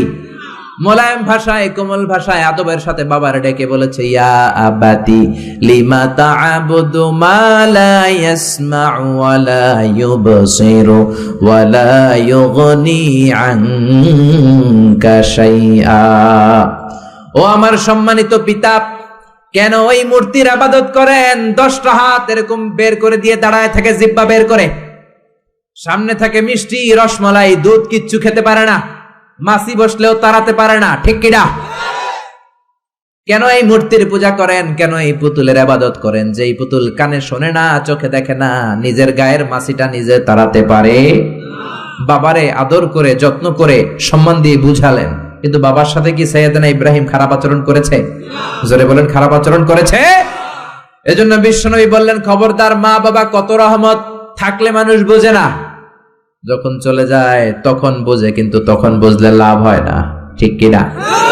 যতদিন বাবা মা বেঁচে থাকে বটবৃক্ষের মতো ছায়া দিয়ে থাকে, ছাতার মতো মাথার উপর দাঁড়িয়ে থাকে। অমিয়া, বন্ধু চলে গেলে বন্ধু পাওয়া যায়, ওয়াইফ চলে গেলে ওয়াইফ পাওয়া যায়, টাকা চলে গেলে টাকা পাওয়া যায়। জনম দুঃখিনী মা যদি দুনিয়া ছেড়ে চলে যায়, মারে আর পাওয়া যায় নাকি? ওগো মা, তুমি এই ধরনের শ্রেষ্ঠ নেয়ামত, তোমারই পদ তলে রয়েছে জান্নাত। ওগো মা, তুমি এই ধরনের শ্রেষ্ঠ নেয়ামত, তোমারই পদ তলে রয়েছে জান্নাত। সুবহানাল্লাহ। এজন্য মায়ের দোয়া এমন দোয়া কখনো ফিরে না। গুলি মারলে গুলি মিস হয়, ড্রোন হামলা করলে মিস হয়, ব্যালিস্টিক ক্ষেপণাস্ত্র মারলে মিস হয়, অ্যাটম বোমা মারলে মিস হয়, মায়ের দোয়া মিস হয় নাকি? কথা কন, বিশ্বাস হয়? একটু সন্দেহ সন্দেহ লাগে? Any confusion, any doubt? লা শাক্কা ফি, কোনো সন্দেহ নাই, লা রাইবা ফি, চিল্লায় কোন ঠিক কি না? মায়ের দোয়া এমন দোয়া, মায়ের দোয়াটাও কবুল, বদ দোয়াটাও কবুল, ঠিক কি না? যদি এমন হতো শুধু দোয়াটা কবুল, তাহলে দোয়া না করুক, সমস্যা নাই, কিন্তু বদ দোয়া করলেও কবুল করে কে? বদ দোয়া কবুল হয়ে গেলে সমস্যা আছে না নাই? এজন্য মা বাবার সাথে ভালো আচরণ করব। বাবা মার ছেলে মেয়েদের দৃষ্টান্ত তরমুজ আর ছুরির মতো। মা বাবা হলো ছুরি, ছেলে মেয়ে তরমুজ। তরমুজ নিচে রেখে উপর থেকে ছুরি মারলে তরমুজ কেটে যায়, আবার ছুরি নিচে রেখে উপর থেকে তরমুজ ফেললেও তরমুজ কেটে যায়। উভয় অবস্থায় তরমুজের ক্ষতি হয়, ছুরির কিছু হয়। কথা বুঝতে পেরেছেন? এই জন্য যত বড় আল্লাহর ওলি আপনি হন না, মা বাবা বদদোয়া দিলে কিন্তু লেগে যাবে, ঠিক কিনা? বনি ইসরায়েলের একজন আবেদ ছিল, নাম জুরাইজ। নাম কি? বুখারীর বর্ণনা, প্রামাণ্য বর্ণনা আপনাদেরকে শোনাচ্ছি। জুরাইজ সে একজন অনেক বড় আল্লাহর ওলি। তাহাজ্জুদের নামাজ পড়তো রাতে। তাহাজ্জুদের নামাজ ছাড়া আল্লাহর ওলি হওয়া যায়? কথা বলেন। ومن الليل فتهجد به نافلة لك عسى أن يبعثك ربك مقاما محمودا। তাহাজ্জুদের নামাজ যদি আপনি পড়েন, আপনার মর্যাদা বাড়িয়ে দিবে কে? আল্লাহ। এই আল্লাহর ওলি জুরাইজ থাকতেন পাহাড়ের উপর। পাহাড়ের উপরে তাহাজ্জুদের নামাজ পড়ছেন। ইন দা মিন টাইম ওনার মা ওনাকে ডেকেছে, ইয়া জুরাইজ আশরিবনি ময়া, পানি খাওয়া। জুরাইজ মনে মনে ভাবে, হায় হায়, নামাজের মধ্যে দাঁড়ালাম, এখনই মায়ের তৃষ্ণা লাগলো, কি করব? মায়ের ডাকে সাড়া দেব নাকি নামাজ চালিয়ে যাব? জুরাইজ মনে মনে ভাবে, কিছুক্ষণ পরে যে মাকে পানি খাওয়াবো, আগে নামাজটা পড়ি। কিছু সময় পর তার মা আবার ডাক দিল, ইয়া জুরাইজ। জুরাইজ আবার বিপদে পড়ে যায়, হায় হায়, কি করব? নামাজ পড়বো নাকি মারে পানি খাওয়াবো? আবার সিদ্ধান্ত নিল, না না, নামাজটা শেষ করে যাব। 3 বার ডাকার পরে জুরাইজ নামাজের কারণে মায়ের ডাকে সাড়া দেয় নাই। মায়ের মনের মধ্যে দুঃখ লেগেছে, মা তার মনে কষ্ট পেয়েছে। মুহূর্তের মধ্যে মা 2টা হাত তুলে আল্লাহর কাছে বদদোয়া দিয়েছে। কবুল করে নিয়েছে কে? আল্লাহ। ওই যে বলছি, মায়ের দোয়াও কবুল, বদদোয়াও। এটা কি মুফাসসিরে কোরআন নাকি হাফেজ না মাওলানা না আল্লাহর ওলি, ইট ডাজন্ট ম্যাটার, ওইটা কোনো বিষয় না। দোয়া করলেও কবুল, বদদোয়া তো কবুল, চিল্লায় কোন ঠিক কি না? উনি দোয়া করলেন, আল্লাহুম্মা লা তুমিথু ইল্লা আন তুরিয়াহুল মুমিসাত। ও আল্লাহ, 3 বার ডাকলাম, পানি খাওয়ালো না, আমার মনে বড় দুঃখ লেগেছে। আল্লাহুম্মা লা তুমিথু ইল্লা আন তুরিয়াহুল মুমিসাত, আমি বদদোয়া দিলাম, বেশ্যা নারীর ফিতনায় না ফেলে জুরাইজকে মরণ দিও না। কবুল করে নিল কে? আল্লাহ। মা দোয়া করছে, আল্লাহ, আমার ছেলেরে তুমি বেশ্যা নারীর ফিতনায় ফেলে দিও। ঠিক তার 3 দিন পরে এক বেশ্যা নারী এসে তার দরজায় নক করতে শুরু করছে। তাহাজ্জুদের নামাজের পর জুরাইজ দরজা খুলে দেখে এক বেশ্যা নারী। বেশ্যা নারী বলে, দেখো আমি কত সুন্দরী, অনন্যা, সুস্নিগ্ধা, প্রিয়ংবদা, সুহাসিনী, সুকেশিনী, সুভাসিনী, অসূর্যম পশা, কাক পক্ষীও টের পাবে না, কেউ জানবে না তুমি আমার সাথে অপকর্ম করো। আল্লাহর ওলি জুরাইজ বলে, খবরদার, ওয়াল আয়াযু বিল্লাহ, আমি একজনকে ভয় পাই, তিনি কে? আল্লাহরে যারা ভয় পায় তাদের দ্বারা এই কাজ করা সম্ভব না, দূর হয়ে যা। আল্লাহর ওলি জুরাইজের সাথে সুবিধা করতে না পেরে বেশ্যা পাহাড় থেকে নেমে যায়। নেমে দেখে পাহাড়ের নিচে রাখাল শোয়া। রাখাল ঘুম থেকে উঠিয়ে বেশ্যা বলে, আমি কত সুন্দরী দেখো। রাখাল মনে মনে কয় পাইছি তোরে। রাখাল আর বেশ্যা মিলে অপকর্ম করে জিনায় লিপ্ত হয়ে যায়। গভীর রাতে দুইজন জিনা অপকর্ম করে, ব্যভিচার করে, আর ব্যভিচারের ফসল হিসেবে ওই বেশ্যা নারীর পেটের ভিতরে কিছুদিনের মধ্যেই সন্তান দিয়ে দেয় কে? দিন গড়িয়ে রাত আসে, মাস যে বছর আসে, 3 মাস যাওয়ার পর বেশ্যা নারীর পেটটারে উঁচা করে দিছে কে? এবার এলাকার লোকেরা ধরেছে, তুই তো বিয়ে করস নাই, পেটে বাচ্চা আসলো কেমনে? You didn't get married, so from where did you get the baby? তোমার বিয়ে হয় নাই, তোমার হাজবেন্ড নাই, তোমার পেটে বাচ্চা আসলো কেমনে? বেশ্যা বলে, আমার পেটের বাচ্চার বাবা হচ্ছে ওই আল্লাহর ওলি জুরাইজ। জুরাইজ আমার সাথে অপকর্ম করেছে রাতের আধারে, কেউ দেখে নাই। সবাই মিলে জুরাইজ রে ধরো, এটা ভণ্ড। কথাটা হাসানা মিসা? কত পার্সেন্ট মিসা? সবাই কয় হায় হায়, এতদিন ভাবতাম আল্লাহর ওলি, এখন দেই ভণ্ড। দিনের বেলা তুমি জুব্বা পরো, তোমার কাছে পানি পড়ার জন্য যাই, আর রাতের বেলা অপকর্ম। আজকে তোর ভণ্ডামি ছুটামু। উপর মে পাক সাফ, আন্দার মে খালাত মালাত। উপর দিয়া তুমি অনেক ভালো জুরাইজ, ভিতরে তোমার এত গোলমাল। উপর দিয়া ফিটফাট, ভিতর দিয়া সদরঘাট। আজকে তোর সদরঘাট বের করো। সবাই লাঠি সোটা নিয়ে তার গির্জা ভাঙতে গিয়েছে। গির্জা ভেঙে মাটির সাথে মেসাকার, কলার ধরে টেনে হিচড়ে জামিনে নামানোর পরে জুরাইজ বলে, কি অপরাধ করলাম ওইটাই তো কইলি না, মারস কেন? কয়, তুই একটা ভণ্ড। তুই কি? জুরাইজ বলে, কি অপরাধ করেছি বলো? সবাই বলে, তুমি আল্লাহর ওলি সেজে বসে আছো, জুব্বা পড়ে ভাব ধরেছো, রাতের আধারে অপকর্ম করেছো, এই বেশ্যা নারীকে তুমি গর্ভবতী করেছো, এই বেশ্যা নারীর পেটের ভেতরে যে সন্তান, এইটার বাবা হইলি তুই জুরাইজ। জুরাইজ কয়, খাইছি, কি বিপদে বললাম, আমি তো চিনি নাই বেশ্যাকে। জুরাইজ বলল, ঠিক আছে, কি করবা? সবাই কয়, তোর ডেথ পেনাল্টি, মৃত্যুদণ্ড। কি দণ্ড? যুগে যুগে মৃত্যুদণ্ড আছে না নাই? মৃত্যুদণ্ড। এখনই তোমার শিরোচ্ছেদ করা হবে। জুরাইজ বলে, ঠিক আছে, শিরোচ্ছেদ করবার সমস্যা নাই। শিরোচ্ছেদ করার আগে 2 রাকাত নামাজ পড়ার অনুমতি দাও। কয় রাকাত? আল্লাহর ওলি জুরাইজ চোখের পানি ছেড়ে 2 রাকাত নামাজ পড়ে আল্লাহর ডেকে বলে, আল্লাহ, তুমি যদি এক হও, তুমি যদি কাদের হও, তুমি যদি সব ক্ষমতার মালিক হও, আজকে এই বেশ্যার পেটের বাচ্চাটার ইঙ্গিত করে একটা প্রশ্ন করব, তুমি পেটের বাচ্চার মুখের জবান খুলে দিবা। আল্লাহ পারে? এই ছোট্ট বাচ্চার জবান খুলে দিতে পারবে? এত ক্ষমতা আল্লাহর। হাজার হাজার মানুষ দাঁড়িয়ে আছে। 2 রাকাত নামাজের পর জুরাইজ বেশ্যারে ডেকে বলে, বেশ্যা এদিকে আয়, তোর পেটের বাচ্চার বাবাকে। কয়, আননে। জুরাইজ কয়, সর্বনাশ। এবার বলে, আরো কাছে আয়। কাছে আসার পরে বেশ্যার পেটের দিকে ইঙ্গিত করে পেটের বাচ্চারে ডেকে বলে, কুলমান হুয়া আবুক, তোমার বাবাকে বলো। সবাই হাসে। সবাই কয়, পেটের বাচ্চা, 3 মাসের বাচ্চা, এটা তো মানুষই হয় না, এটা এখন রক্ত মাংসে ছোট্ট একটা গোশতের টুকরো, এটা কথা বলবে কেমনে? জুরাইজ ডেকে বলল, পেটের বাচ্চা, তুমি যদি এক আল্লাহর আদেশে মায়ের পেটে এসে থাকো, তোমারে প্রশ্ন করব, তুমি উত্তর দাও। মান হুয়া Abu, who is your father? তোমার পিতাকে? হাজার হাজার মানুষকে তাজ্জব করে বেশ্যার পেটের ভেতর থেকে মানুষের মতো আওয়াজ আসতে শুরু করলো। পেটের ভেতর থেকে ছোট্ট বাচ্চা বলে, আনতাল আস্তাবি, আপনি আমার বাবা নন। ওই যে সিপাহি দাঁড়ায় আছে, আর রাই হুয়া আবি, ওই রাখাল হলো আমার বাবা। আল্লাহু আকবার। সবাই বলে, জুরাইজ, তুমি তো ভণ্ড না, আসলে আল্লাহর ওলি, আমাদেরকে মাফ করে দাও, তোমার গির্জা আমরা স্বর্ণ দিয়ে বানায় দেব।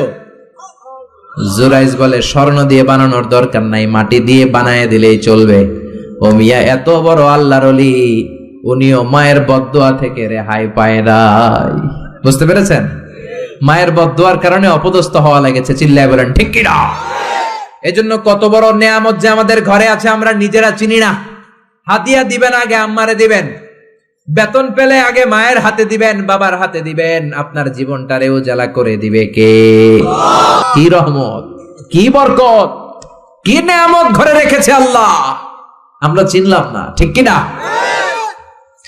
বিশ্বনবী মসজিদ নববীর প্রথম মিম্বারে পা রেখে আওয়াজ করে বললেন আমিন। দ্বিতীয় মিম্বারে পা রেখে আওয়াজ করে বললেন আমিন। তৃতীয় মিম্বারে পা রেখে আওয়াজ করে বললেন আমিন। সাহাবারা বললেন, ও নবী, 3 বার কেন আমিন বললেন, বুঝি নাই। বিশ্বনবী বললেন, প্রথম মিম্বারে যখন পা রেখেছি, জিব্রাইল এসে বলেছে রমজান পাওয়ার পরেও ইবাদত করে যে গুনাহ মাফ করতে পারে নাই, তার উপর আল্লাহর লানত। আমি বিশ্বনবী বলে দিয়েছি আমিন। দ্বিতীয় মিম্বারে পা রেখেছি, জিব্রাইল এসে বলেছে, আমি বিশ্বনবীর নাম শোনার পরেও যারা আমার উপরে দুরূদ পড়ে নাই, তাদের উপরে আল্লাহর লানত। আমি নবী বলে দিয়েছি আমিন। সবাই পড়েন সাল্লাল্লাহু আলাইহি ওয়াসাল্লাম। 3 নাম্বার মিম্বারে পা রাখার পরে জিব্রাইল এসে বলে, মা বাবা একজনকে কিংবা দুইজনকে বার্ধক্যে উপনীত পাওয়া অবস্থায়, বয়স্ক অবস্থায় পাওয়া অবস্থায় মা বাবার খেদমত করে যারা জান্নাত কামাতে পারে নাই, তাদের উপর আল্লাহর লানত। আমি বলেছি আমিন। এজন্য মা বাবার খেদমত করলে জান্নাতটারে উন্মুক্ত করে দিবে কে? আল্লাহ। বিষ্ণুই বললেন, মা বাবা দুইজনের সাথেই ভালো আচরণ করবা, বিশেষ করে মায়ের সাথে। কার সাথে? এক সাহাবী বললেন, বুখারীর বর্ণনা, মান আহাক্কু বিহুসনি সাহাবাতি ইয়া রাসূলুল্লাহ, সবচেয়ে বেশি ভালো আচরণ কার সাথে করব? বিষ্ণুই বললেন, উম্মুক, মায়ের সাথে। তারপরে বললেন মায়ের সাথে, তারপরে বললেন মায়ের সাথে, 3 বার বললেন মায়ের সাথে। আরেক বর্ণনা এসেছে 4 বার বললেন মায়ের সাথে, 5ম বারে বললেন তোমার পিতার সাথে। বাবার চেয়ে মায়ের মর্যাদা বেশি না কম? আল্লাহ বললেন বাবার চেয়ে মায়ের মর্যাদা অনেক বেশি। তার কারণ হলো মা যে কষ্ট সহ্য করেছে, বাবা ওইটা করে নাই। ঠিক কিনা? হামালাতহু উম্মুহু, বাবা তোমারে পেটে ধরে নাই, পেটে ধরেছে কে? 2 নম্বরে বললেন ওয়াহানান আলা ওয়াহান, বোঝার পরের বোঝা, যন্ত্রণার পরের যন্ত্রণা 10 মাস 10 দিন বাবা সহ্য করে নাই, করেছে কে? 3 নম্বরে বললেন ওয়াফিসালুহু ফি আমাইন, 2 বছর বাবা দুধ খাওয়ায় নাই, দুধ খাওয়ালো কে? 2 বছর আপনি দুধ খাইছেন, তার মানে কত লিটার দুধ আপনি খেয়েছেন, কত গ্যালন, কত গ্লাস দুধ আপনি খেয়েছেন, কোনো হিসাব আছে? বিশ্বনবী ধমক দিয়ে বললেন, লাউ কাতাআতা জিলদাক, জিলদ মানে কি? চামড়া। লাউ কাতাআতা জিলদাক, তোমার চামড়াগুলো কেটে রোদে শুকিয়ে যদি মায়ের পায়ের 2টা জুতা বানিয়ে দাও, ওই যে ছোট্টবেলায় 1 ঢোক দুধ তুমি খেয়েছিলা, ওই একটা ঢোক দুধের শোধ আদায় হবে নাকি? মায়ের দুধের শোধ আদায় হবে? জোরে বলেন আদায় হবে? আদায় হবে। যেদিন আমাদেরকে জন্ম দিলেন কতটা কষ্ট সহ্য করেছেন, মনোযোগ দিয়ে শোনেন। মেডিকেল সায়েন্টিস্টরা বলে কোন সুস্থ মানুষ তার দেহে 45 ইউনিটের বেশি ব্যথা সহ্য করতে পারে না। একজন তাজা সুস্থ মানুষ তার দেহে 45 ইউনিট পেইন একবারে সহ্য করতে পারে। ব্যথার মাত্রা যদি 45 ইউনিটের বেশি হয়, লোকটা হয় বেহুশ নয় মরে যাবে। আমার আর আপনার মা আমাদেরকে জন্ম দিতে যে 57 ইউনিটেরও বেশি ব্যথা সহ্য করেছেন, 57 ইউনিট প্লাস। কেন ইমাজিন, এটা কি কল্পনা করতে পারেন? কল্পনা করতে পারেন? 57 ইউনিটেরও বেশি, যেই ব্যথাটা কোনো অ্যাক্সিডেন্টে আপনার দেহের 20টা হাড্ডি একসাথে ভেঙে গেলে যত ব্যথা, তার চেয়েও বেশি ব্যথা। চিল্লা এখন আল্লাহু আকবার। এজন্য আল্লাহ ডেকে বললেন, খবরদার মায়ের সাথে বেয়াদবি করো না। মায়ের সাথে বেয়াদবি করলে তোমার কোনো আমল কাজে আসবে না। বিশ্বনবীর জলিল কদর সাহাবার নাম ছিল আলকামা। কি নাম? আরো জোরে বলেন কি নাম? আলকামা অসুস্থ, ইন্তেকাল করবে, মুমূর্ষ, কিন্তু মুখ দিয়ে কালেমা বেরোয় না। তার আত্মীয় স্বজন সবাই মিলে তার সামনে কালিমা পড়ে, কিন্তু কালিমা বেরোয় না। 3 দিন বিছানায় পড়া। কয়দিন? বিশ্বনবী বলেছেন, লাকিনু মাউতাকুম লা ইলাহা ইল্লাল্লাহ, তোমরা তোমাদের মুমূর্ষ মৃত রোগীদের সামনে বসে লা ইলাহা পড়ো। কি পড়ো? কিন্তু বললেন না লা ইলাহা পড়েন, লা ইলাহা পড়েন। অনেকে মারা যাবে, দাদা মারা যাবে, চাচা মরে যাবে, বিছানায় পড়া, কানের সামনে যায় এই লা ইলাহা পড়েন, লা ইলাহা পড়েন। এরকম জোরাজোরি করবেন না, তার রুহু বেরোচ্ছে, এমনিই তো একটা জ্বালা। আবার যদি আপনি চাপাচাপি করেন, সে যদি বলবে না পড়ুম না, ঝামেলা আছে না নাই? এজন্য বিশ্বনবী বললেন, জোরাজোরি করো না, কানের সামনে যে আস্তে আস্তে তার সামনে যে পড়তে শুরু করে দাও, লা ইলাহা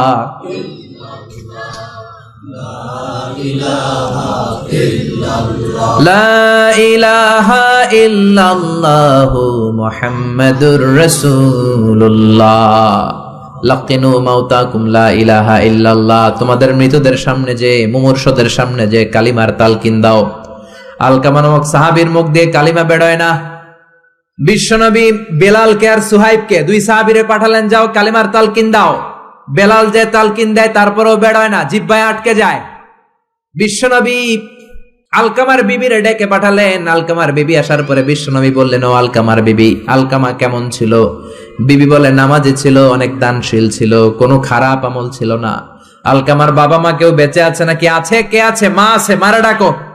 ও আলকামার মা, তোমার আলকামা কোনোদিন নামাজ ছেড়েছে কিনা? না। রোজা ছেড়েছে কিনা? না। মানুষের সাথে খারাপ আচরণ করেছে কিনা? না। তোমার সাথে কেমন আচরণ করেছে? তোমার সাথে কেমন আচরণ করেছে? এই প্রশ্ন করার পরে আলকামার মা কাঁদতে শুরু করে দিলেন। আলকামার মা বলে, নবী আমার কথা শুনতো না, শুধু বউয়ের কথা শুনতো। বউয়ের ওড়না ধরে পিছু পিছু ঘুরতো, আমার মনে কষ্ট দিয়েছে। বিশ্বনবী বললেন, তোমার ছেলেরে তুমি মাফ করে দাও। আলকামার মা বলে, না, মাফ করব না। একথা শোনার পরে বিশ্বনবী বললেন, লাকড়ি আনো, আগুন জ্বালাও, আলকামারে আগুনে ফেলে দেব। লাকড়ি এনে আগুন জ্বালানোর পর আলকামার মা চিৎকার দিয়ে বিশ্বনবীর পায়ে পড়ে যায়। বিশ্বনবীর ডেকে বলে, নবী গো, আপনার দুটা পায়ে ধরি, আমার কলিজার টুকরা আলকামারে আগুনে ফেলবেন না। আলকামা আমার নার ছেড়া ধন, আমার কলিজার টুকরা। ও নবী, অনেক কষ্ট দিয়েছে আমার মনে, কিন্তু আগুনে ফেলবেন না। আগুনে ফেলার জন্য ওরে আমি পেটে ধরি নাই, আগুনে ফালানোর জন্য ওরে আমি মানুষ করি নাই। ও নবী, আমার আলকামারে আগুনে পড়বেন না। জান জান, আমি আমার আলকামারে মাফ করে দিলাম। বিশ্বনবীর সামনে দাঁড়িয়ে আলকামার মা যখন মাফ করে দেওয়ার ঘোষণা দিল, বিশ্বনবী সাক্ষী, সাহাবীরা সাক্ষী, আলকামা চিৎকার করে পড়তে শুরু করলো, লা ইলাহা ইল্লাল্লাহু মুহাম্মাদুর রাসূলুল্লাহ সাল্লাল্লাহু আলাইহি সাল্লাম। কালেমা পড়ে শেষ নিঃশ্বাস ত্যাগ করেছে। চিল্লায় কোন আল্লাহু আকবার। এজন্য মা বাবার খেদমতের দরকার আছে না নাই? সাইয়েদনা ইব্রাহিম ওনার ছেলেকে রেখে আসলেন মরুভূমিতে, মক্কার জমিনে। তার বিবি হাজরা সহ হাজার মারা গেল। সাইয়েদনা ইসমাইল বড় হলেন, তাগড়া যুবক। বুখারীর বর্ণনা, জুরহুম নামক কওমের একটা মেয়েকে বিয়ে করে সুখের সংসার করলেন। আল্লাহ বললেন, ইব্রাহিম যাও যাও, তোমার ছেলেরা দেখতে যাও।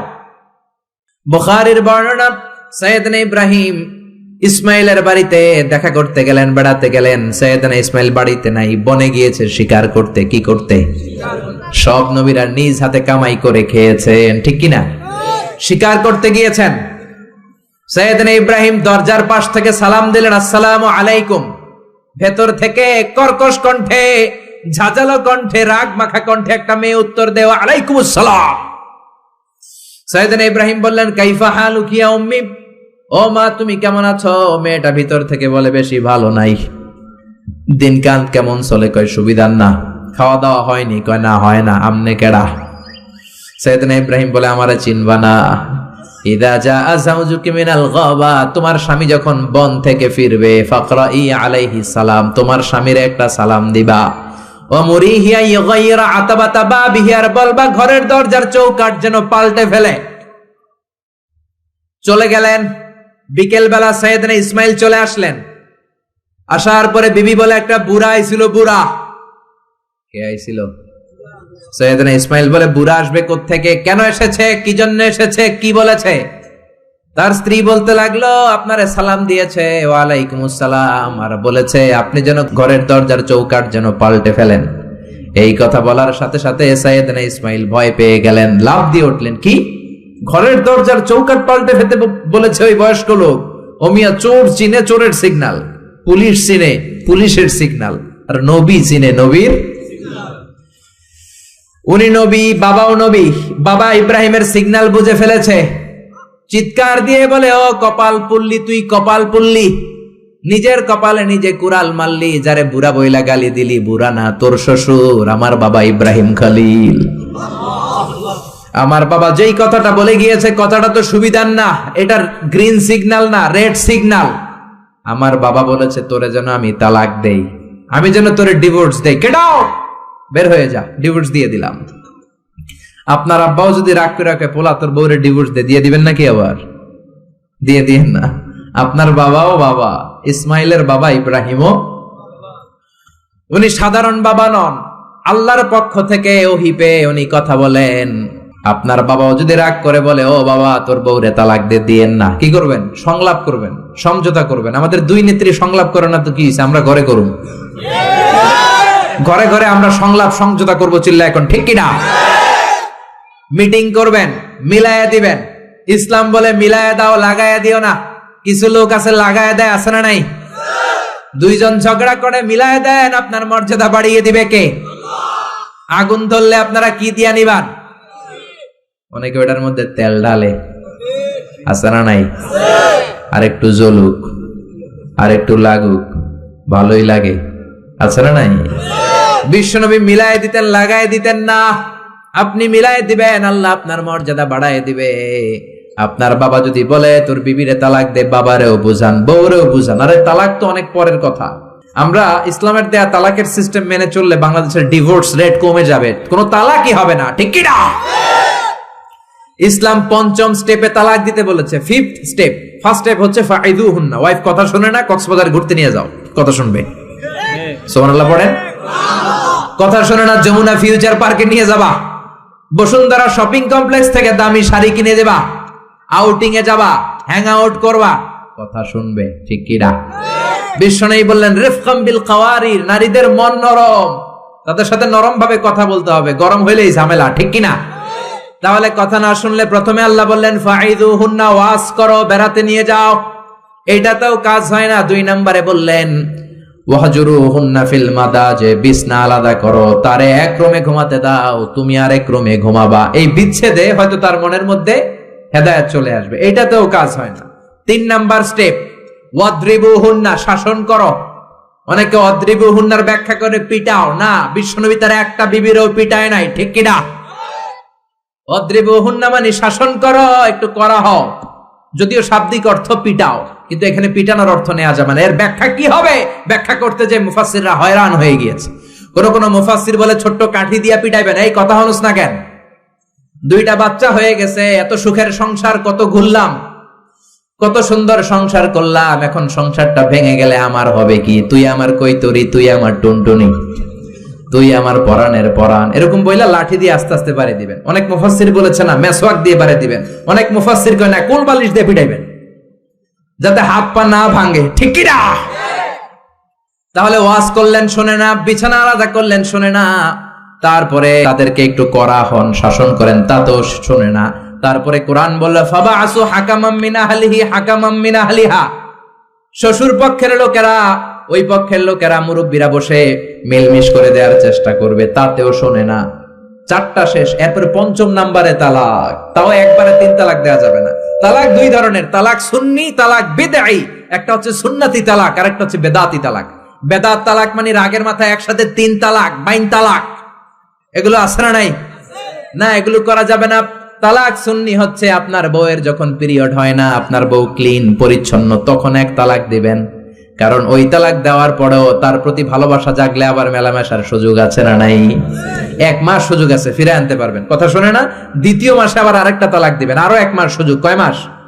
তারপরে 3য় মাসে যখন আরেক তালাক দিয়ে দিলেন, আত তালাকাল বাইন আল বাইনুনা, কমপ্লিট ডিভোর্স, আর এই বউয়ের কাছে যাওয়া যাবে। এই সিস্টেম একটার পর একটা যদি আপনি মানেন, তালাক হবে, কথা কোন? আরে প্রথম ধাক্কায় কক্সবাজারে গেলেই তো আবার শান্তির সংসার শুরু হয়ে যাবে, ঠিক কি না? এজন্য ধাপে ধাপে, ওমরে ফারুকের জামানায় এক লোক তার স্ত্রীকে 100 তালাক দিছে। বউ এসে বিচার দিছে, আমার জামাই আমার 100 তালাক দিছে। 100 তালাক দিছে, নিয়ে আসো তোমার হাজবেন্ড রে। নিয়ে আসা হলো, কিরে কয় তালাক দিছস? কয় 100। কি লেগে দিছস? দিবি 3টা। দিছস 100টা, কারণ কি? কয় মেজাজ গরম আছিল। ওমরে ফারুক বলে, দাঁড়া, বিচার করে দিচ্ছে, 3 তালাকে তোর বউ তালাক, বাকি 97 তালাক তোর পিঠের উপরে পড়বে। এরকম নিয়ম যদি বাংলাদেশে থাকে, উল্টা পাল্টা তালাক হবে? জোরে বলে।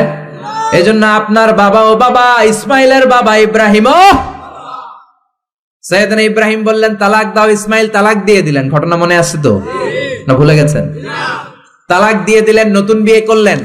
3 বছর পর আবার সাইয়েদনা ইব্রাহিম দেখা করতে আসলেন। আজকেও সাইয়েদনা ইসমাইল বাড়িতে নাই, বনে গিয়েছে শিকার করার জন্য। আজকেও সাইয়েদনা ইব্রাহিম এসে সালাম দিল, আসসালামু আলাইকুম। আজকে জাদুমাখা কণ্ঠে, মধুমাখা কণ্ঠে, সুরেলা কণ্ঠে একটা মেয়ে উত্তর দিল, ওয়া আলাইকুমুস সালাম। জিজ্ঞেস করলো, কাইফা হালুক ইয়া উম্মি, মা কেমন আছো? মেয়ে কয়, আলহামদুলিল্লাহ আলা কুল্লি হাল, সব সময় আমরা ভালো আছি। সুবহানাল্লাহ কইবেন না? দিনকাল কেমন যায়? কয় খুব ভালো। খাবার দাবার? কয় খুব ভালো। আপনি কে? আমারে চিনবা না? মেয়ে বলে, আপনারে আমি চিনতে চাই। এই মরুভূমিতে কেউ কোনোদিন আমাদের খবর নেয় না। কে আপনি মুরব্বী বাজান, দয়ালু মানুষ, আমাদের খোঁজ খবর নেয়ার জন্য এসেছেন? বাইরে রোদ্রের মধ্যে দাঁড়িয়ে আছেন কেন? ভিতরে আসেন। সাইয়েদনা ইব্রাহিম ঢুকতে চায় না, মেয়েটা জোরাজুরি শুরু করেছে। জোর করে ঘরে ঢুকালো, শরবত বানিয়ে খাওয়ালো, রুটি বানিয়ে খাওয়ালো, খেজুর বানিয়ে খাওয়ালো, ছাগল পালতো ছাগলের দুধ খাওয়ালো। সাইয়েদনা ইব্রাহিম এই আপ্যায়ন দেখে চোখের পানি ছেড়ে মেয়েটার জন্য দোয়া করে দিল। ও মেয়ে, এইটাও মাইয়া, আগেরটাও। আহা, সাইয়েদনা ইব্রাহিম দোয়া করে দিল আর বললে, ইদা জাআ যাওজুকি মিনাল গাবা, তোমার স্বামী যখন বন থেকে ফিরে আসবে, ফাকরাই আলাইহিস সালাম, স্বামীর একটা সালাম দিবা। ওয়া মুরিহি আন ইউসবিতা আতাবাতা বাবিহি, আর বলবা ঘরের দরজার নতুন চৌকাঠ যেন জীবনেও না পাল্টায়। সাইয়েদনা ইসমাইল ফিরলেন। ওয়াইফ বলতেছে, নুরানি চেহারার এক আল্লাহর ওলির মতো লোক আসছিল, মুরব্বি টাইপের। এইটা শুনে তো সাইয়েদনা ইসমাইল ভড়কে গিয়েছে, লাভ দিয়ে উঠছে, কি মুরব্বি? কারণ আগের একটা তিক্ত অভিজ্ঞতা আছে না নাই? চিৎকার দিয়ে বলে, তাড়াতাড়ি বল, কেমন আচরণ করেছিলি বল। বিবি বলে, আপনি ভয় পাবেন না, অনেক ভালো আচরণ করেছি, আপ্যায়ন করেছি। উনিও আমার মাথায় হাত বুলিয়ে দোয়া করেছেন, আপনারে সালাম দিয়েছেন, আর বলেছেন ঘরের দরজার নতুন চৌকাঠটা যেন জীবনেও আপনি না পাল্টান। আদরের চোটে বিবিকে জড়িয়ে ধরলেন, বললেন, ও বিবি, তুই তো পরীক্ষায় গোল্ডেন এ প্লাস। কি পাইছস? গোল্ডেন। নুরানি চেহারার যেই লোকটা এসেছিল সাধারণ কোন লোক নয়, তোমার শ্বশুর, আমার বাবা ইব্রাহিম খলিল। আমার বাবা চৌকাঠ বলতে তোকে বুঝিয়েছে আর বোঝাতে চেয়েছে, এই যে তোরে আমি বিয়ে করেছি, জীবনেও যেন তোরে তালাক না দেই। তোর হাতটা যে দুনিয়াতে আমি ধরেছি, তোর হাত ধরেই যেন দুজনে জান্নাতে ঢুকে যায়। এজন্য বাবা মার দোয়ার দরকার আছে না নাই? নিতে রাজি আছেন তো? আছেন। আপনি যত বড় আল্লাহর ওলি হন, বাবা মা বদদোয়া দিয়ে দিলে সব শেষ, দুনিয়াও শেষ, আখিরাতও আমও শেষ। সালাও। সাইয়েদনা মুসা আলাইহিস সালাম আল্লাহর ডেকে বললেন, আল্লাহ, ও আল্লাহ, জানতে চাই কিয়ামতে আমার সাথী হবে কে জান্নাতে? আল্লাহ বললেন, সাহিবুকা ফিল জান্নাতি জাজ্জার, কিয়ামতের দিন বিচারের শেষে তোমার সাথী হবে একজন কসাই। কে হবে? শুনে মুসা আলাইহিস সালাম খুব আপসেট। কিরে, আমি নবী মানুষ, পৃথিবীতে 5 জন নবী সেরা, এর মধ্যে আমি একজন। 4 জনের সেরা কিতাব দিয়েছে, ওইটাও আমারে দিছে। সরাসরি আমার সাথে আল্লাহ কথা বলতো আর জান্নাতে রাখবে কসাইয়ের লগে। ঘটনাটা কি? আল্লাহরে বললেন, আল্লাহ, কি আমল ওই কসাইয়ের, কেন কসাই যাবে? আল্লাহ বললেন, মুসা, যাও নিজের চোখে দেখে নাও কি আমল করেছে ওই কসাই। সাইয়েদনা মুসা কসাইয়ের দোকানে যেয়ে দেখলেন, না, স্পেশাল কোনো আমল নাই, খালি গোশত কোপায়। কি কোপায়? সারাদিন গোশত কোপানোর পর বিকেল বেলা সুন্দর একটা গোশতের টুকরা প্যাকিং করে বাড়ির দিকে রওনা। সাইয়েদনা মুসা আলাইহিস সালাম পিছনে পিছনে রওনা। বাড়িতে যাওয়ার পরে সাইয়েদনা মুসা আলাইহিস সালাম তার দরে নক করতে শুরু করলো দরজায়। দরজা খোলার পরে ছদ্মবেশে সাইয়েদনা মুসা বলে, আমি একজন মুসাফির, আজকে রাতটা যদি আপনি থাকতে দেন বড্ড ভালো হয়। কসাই বলে, আহলান সাহালান মারহাবান তৈয়বান, আসেন মিয়া, বসেন, এই ঘরে বসেন, পাশের ঘরে আমার একটু কাজ আছে। পাশের ঘরে কসাই ঢুকে মাচা থেকে একটা বৃদ্ধা মহিলাকে নামিয়ে নিজ হাতে গোসল করিয়ে, টাওয়াল দিয়ে হাত পা মুছে দিয়ে, নিজ হাতে গরুর গোশত রান্না করে, নিজ হাতে রুটি বানিয়ে ওই মহিলার মুখের মধ্যে রুটি আর গোশত তুলে দিতে লাগলেন। বৃদ্ধা মহিলা রুটি খেতে খেতে চোখের পানি ছাড়ে আর মুচকি মুচকি হাসে। খাওয়ার পরে মহিলা 2 হাত তুলে আল্লাহর কাছে দোয়া করে। মহিলারে খাওয়ানোর পরে বাটির মধ্যে রুটি আর গোশত এনে কসাই বলে, ও ভাই মুসাফির, আপনার রাতের খাবার খান, রাতের খাবার খেয়ে আপনি ঘুমিয়ে যান, সকালে যাবেন আপনি আপনার পথে, আমি যাব আমার দোকানে। সাইয়েদনা মুসা বলেন, পরে খাবো, আগে বলো বৃদ্ধা মহিলাটাকে। কসাই বলে, এই মহিলাটা ছাড়া দুনিয়ায় আমার আর কেউ নাই, আমি ছাড়াও এই মহিলাটার আর কেউ নাই। এই মহিলাটার কেউ নাই, এই মহিলাটা হলো আমার জনম দুঃখিনী মা। মা ছাড়া আমার পৃথিবীতে আর কেউ নাই, আমি ছাড়াও আমার মায়ের আর কেউ নাই। প্রতিদিন গোশত কেটে ভালো একটা গোশতের টুকরা এনে আমার মারে আমি খাওয়াই, নিজ হাতে গোসল করাই, মার গা টাওয়াল দিয়ে মুছে দেই, রুটি বানিয়ে গোশত রান্না করে মায়ের মুখে খাবার তুলে দেয়, আমার মা দোয়া করে। সাইয়েদনা মুসা বললেন, পাশের রুম থেকে তোমার মা কি দোয়া করেছে? বীর বীর বীর বীর করে একটা শব্দ কানে আসলো। অস্পষ্ট আওয়াজ, কি বলেছে আমি বুঝি নাই, কি দোয়া করেছে তোমার মা বলো। কসাই বলে, গত 20 বছর যাবত আমার মা একটা পাগলা দোয়া করে, আমি জানি কোনোদিন এই দোয়া কবুল হবে না। সাইয়েদনা মুসা বললেন, আরে ভাই বলোই না, কি দোয়া? কসাই বলে, আমার মা আমার উপর খুশি হয়ে প্রতিদিন খাওয়ার পরে হাত তুলে আঁচল পেতে আল্লাহর ডেকে বলে, আল্লাহ আল্লাহুম্মা জাআল ইবনি জালিসা মুসা ইয়াউমাল কিয়ামা। ও আল্লাহ, শুনেছি এই জামানার বনি ইসরাইলের সবচেয়ে বড় পয়গম্বর মুসা কালিম, উনি নাকি সবচেয়ে বড় নবী। আমার ছেলের খেদমতে আমি এত খুশি, আমার ছেলের উপরে এত সন্তুষ্ট, আমি আমার ছেলের জন্য দোয়া করলাম। এই জামানার বড় পয়গম্বর মুসা যখন কিয়ামতের দিন বিচার শেষে জান্নাতে যাবে, আমার কসাই ছেলেরে তুমি ওই নবী মুসার সাথে জান্নাতে ঢুকাইয়া দিবা। কবুল করে নিছে কে? আল্লাহ। মুসা আলাইহিস সালাম মনে মনে বললেন, আরে কানেকশন তো এই জায়গায়, কানেকশন তো আসল জায়গায়। এজন্য মায়ের দোয়া ছাড়া এই পৃথিবীতে কেউ বড় নেতা হতে পারে নাই, কেউ ব্যবসায়ী হতে পারে নাই, কেউ মুফাসসিরে কোরআন হতে পারে না, হাফেজ হতে পারে না, মাওলানা হতে পারে না, আল্লাহর ওলি হতে পারে না, তার জীবনে সফল হতে পারে না। চিল্লা এখন ঠিক কিনা? বিশ্বনবী মা বাবার আদর পায় নাই, জন্মের আগেই বিশ্বনবীর বাবা নাই, দাদার কাছে মানুষ, পরে চাচার কাছে মানুষ, মায়েরও বেশি দিন পায় নাই, পেয়েছে মাত্র 6 বছর। মাও দুনিয়া থেকে বিদায়, এতিম নবী একা একা বড় হলেন। হুদাইবিয়ার উমরা করতে যাবেন, 1400 সাহাবীকে নিয়ে বিশ্বনবী রওনা হলেন। সফরের মাঝখানে মায়ের কবর। বিশ্বনবী সাহাবীদেরকে বললেন, ও সাহাবারা, এই যে একটা কবর দেখা যায়, এটা আমার মায়ের কবর। বিশ্বনবীর মায়ের নাম কি? আরো জোরে বলেন।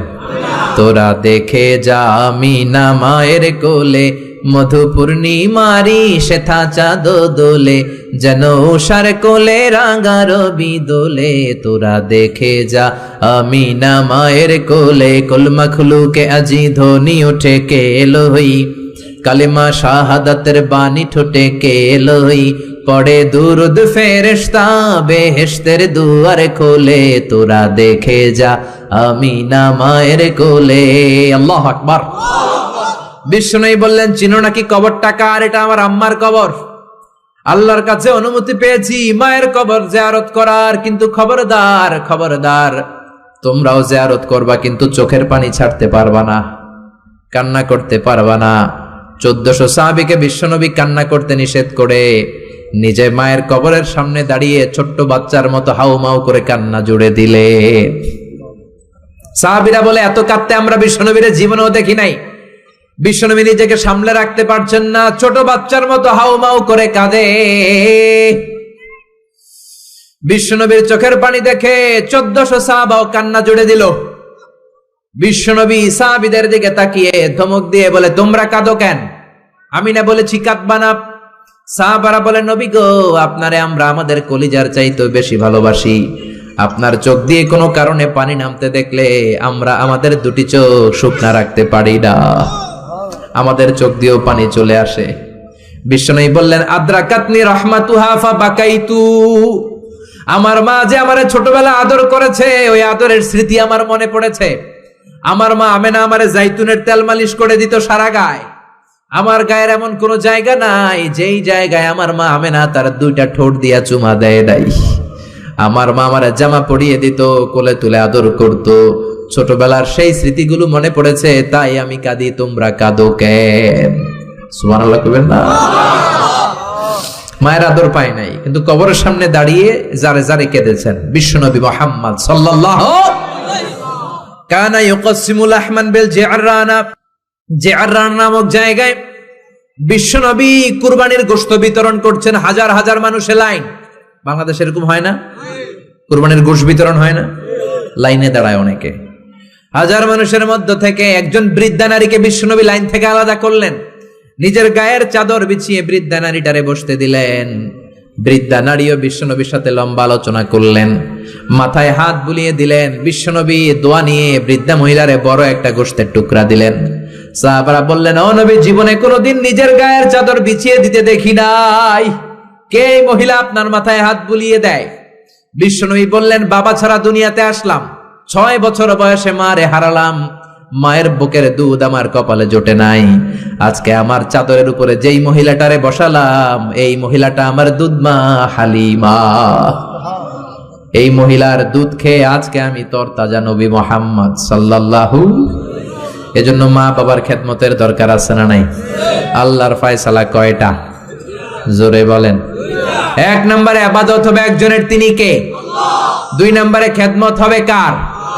দোয়া নিবেন কার কাছ থেকে? জোরে বলেন, কার থেকে? এজন্য বাবা মার খেদমত করবেন, বাবা মার কাছ থেকে দোয়া নিবেন। জীবনটারে উজালা করে দিবে কে? আল্লাহ। ইসলাম কখনো একপাক্ষিক কথা বলে না, মনোযোগ দিয়ে শোনার চেষ্টা করেন। ইসলামের কথা দ্বিপাক্ষিক, দুই পক্ষেরই ইসলাম কথা বলে। ছেলেদেরকে বললো ওয়াবিল ওয়ালিদাইনি ইহসানা, মাতা পিতার প্রতি ইহসান করবা, কিন্তু বাবা মারেও বলে দিল তোমাদের জন্য কিছু কাজ আছে না নাই? ছেলের বাবা কিংবা মেয়ের বাবা হয়েছেন এখানে কে কে? হাত তুলে দেখান তো দেখি দেখি। ছেলের বাবা মেয়ের বাবা, মাশাআল্লাহ, কম না তো? আমিও আছি আপনাদের, তাহলে হাত নামান। ছেলের বাবা মেয়ের বাবা। ইসলাম হচ্ছে ইটস এ ব্যালেন্সড রিলিজিয়ন, ভারসাম্যপূর্ণ জীবন ব্যবস্থা। বাবা মাকেও ইসলাম কিছু গাইডলাইন দিয়েছে, ওগুলো মানার দরকার আছে না নাই? বাবা মার জন্য প্রথম গাইডলাইন, ছেলে হোক মেয়ে হোক, শুকরিয়া হবে কার? কিছু লোক আছে ছেলে হলে এলাকার সবাইরে মিষ্টি খাওয়ায়, মেয়ে হইলে কাউরে শোনায় না। আছে না নাই? না নাই, এদিকেও আছে। আল্লাহ বলেন ইয়াহাবু লিমান ইয়াশাউ ইনাসান ওয়া ইয়াহাবু লিমান ইয়াশাউ যুকুর আও ইউযাওয়িজুহুম যুকরানান ওয়া ইনাসা ওয়া ইয়াজআলু মান ইয়াশাউ আকীমা ইন্নাহু আলীমুন কাদির। তিনি যাকে চান তাকে দেন ছেলে, আবার যাকে চান তাকে মেয়ে দেন, আবার যাকে চান ছেলেও দেন মেয়েও দেন। তিনি কে? আল্লাহ। আবার যাকে চান ছেলেও দেন না মেয়েও দেন না, তিনি কে? আল্লাহ। অনেক নিঃসন্তান লোক এই দেশে আছে না নাই? এজন্য বাবা মা যারা আছেন মনোযোগ দিয়ে শুনেন, খরগোশের মতো কানটা খাড়া করেন। আপনাদের কি দায়িত্ব? 1 নাম্বার দায়িত্ব, আল্লাহ ছেলে দেখ মেয়ে দেখ, শুকরিয়া হবে কার? অনেকে মেয়ে হলে না খুশ হয়। বিশ্বনবী বললেন খায়রুকুম মান বুকিরা বিল উনসা, যে ঘরের প্রথম সন্তান কন্যা হয় ওই ঘরে বরকত নাজিল করে কে? আল্লাহ। যাদের ঘরে কন্যা বেশি তাদের ঘরে বরকত বেশি। কোন সুবহানাল্লাহ। তাইলে বাবা যারা হইছেন, আপনাদের প্রথম দায়িত্ব আল্লাহ আপনারা ছেলে দেখ মেয়ে দেখ, আর রেদা বিল কাদা, আল্লাহর এই কাদাতে আমাদের সন্তুষ্ট থাকতে হবে। চিল্লাই কোন ঠিক কিনা? 2 নাম্বার দায়িত্ব, ছেলে হোক মেয়ে হোক, হওয়ার সাথে সাথে কানের সামনে যে আজান দেওয়ার দরকার আছে না নাই? অনেকে আছে ছেলে হওয়ার পরে মেয়ে হওয়ার পরে মুয়াজ্জিন সাহেব খোঁজে, ইমাম সাহেব খোঁজে, আছে না নাই? ইমাম সাহেব রে খোঁজেন কেন? মুয়াজ্জিন সাহেব রে খোঁজেন কেন? আপনি নিজেই আজান দিবেন, নিজের ছেলের আজান নিজেই দিবেন। খেয়াল করে শোনেন, বিশ্বনবীর বড় নাতির নাম হাসান, ছোট নাতির নাম হোসাইন। হাসান হওয়ার পরে বিশ্বনবী এত খুশি হয়েছে, বিশ্বনবীকে বলা হলো ইয়া রাসূলুল্লাহ আপনার নাতি হয়েছে। বিশ্বনবী তাড়াতাড়ি ঘরে চলে গেলেন, নাতিকে কোলে নিয়ে হাসানের কানের সামনে বিশ্বনবী আজান দিলেন। নিজের ছেলের কানের সামনে নিজেই আজান দেওয়ার দরকার আছে না নাই? প্রত্যেক মুসলমানের আজান কিভাবে দিতে হয়, একামত কেমন করে দিতে হয় জানার দরকার আছে না নাই? আল্লাহু আকবার, আল্লাহু আকবার, আল্লাহু আকবার, আল্লাহু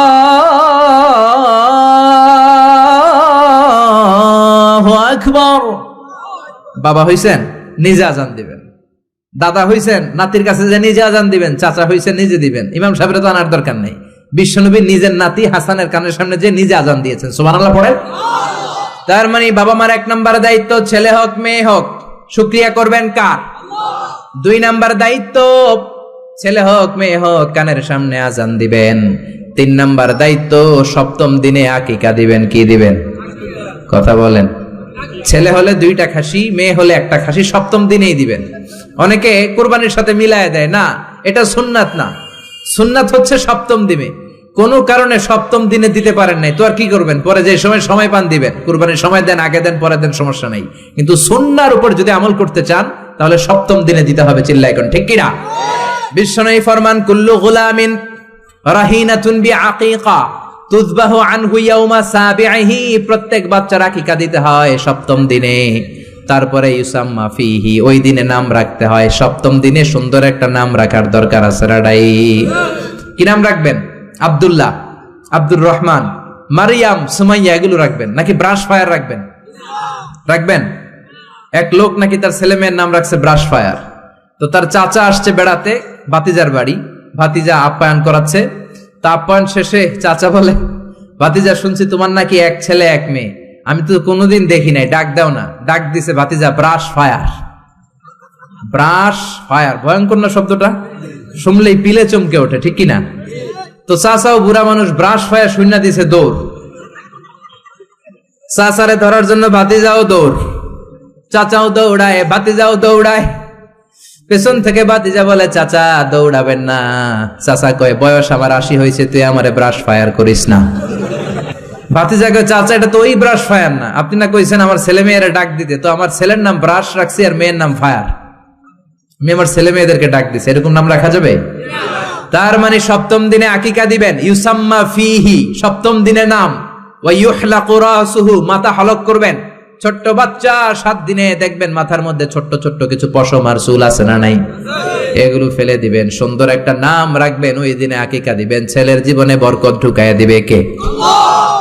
তারপরে 5 নাম্বার দায়িত্ব, ওয়াল ওয়ালিদাতু ইউরদি'না আওলাদাহুন্না হাওলাইনি কামিলাইনি লিমান আরাদা আই ইউতিম্মার রাদাআ। ছেলে হোক মেয়ে হোক 2 বছর দুধ খাওয়ানোর দরকার আছে না নাই?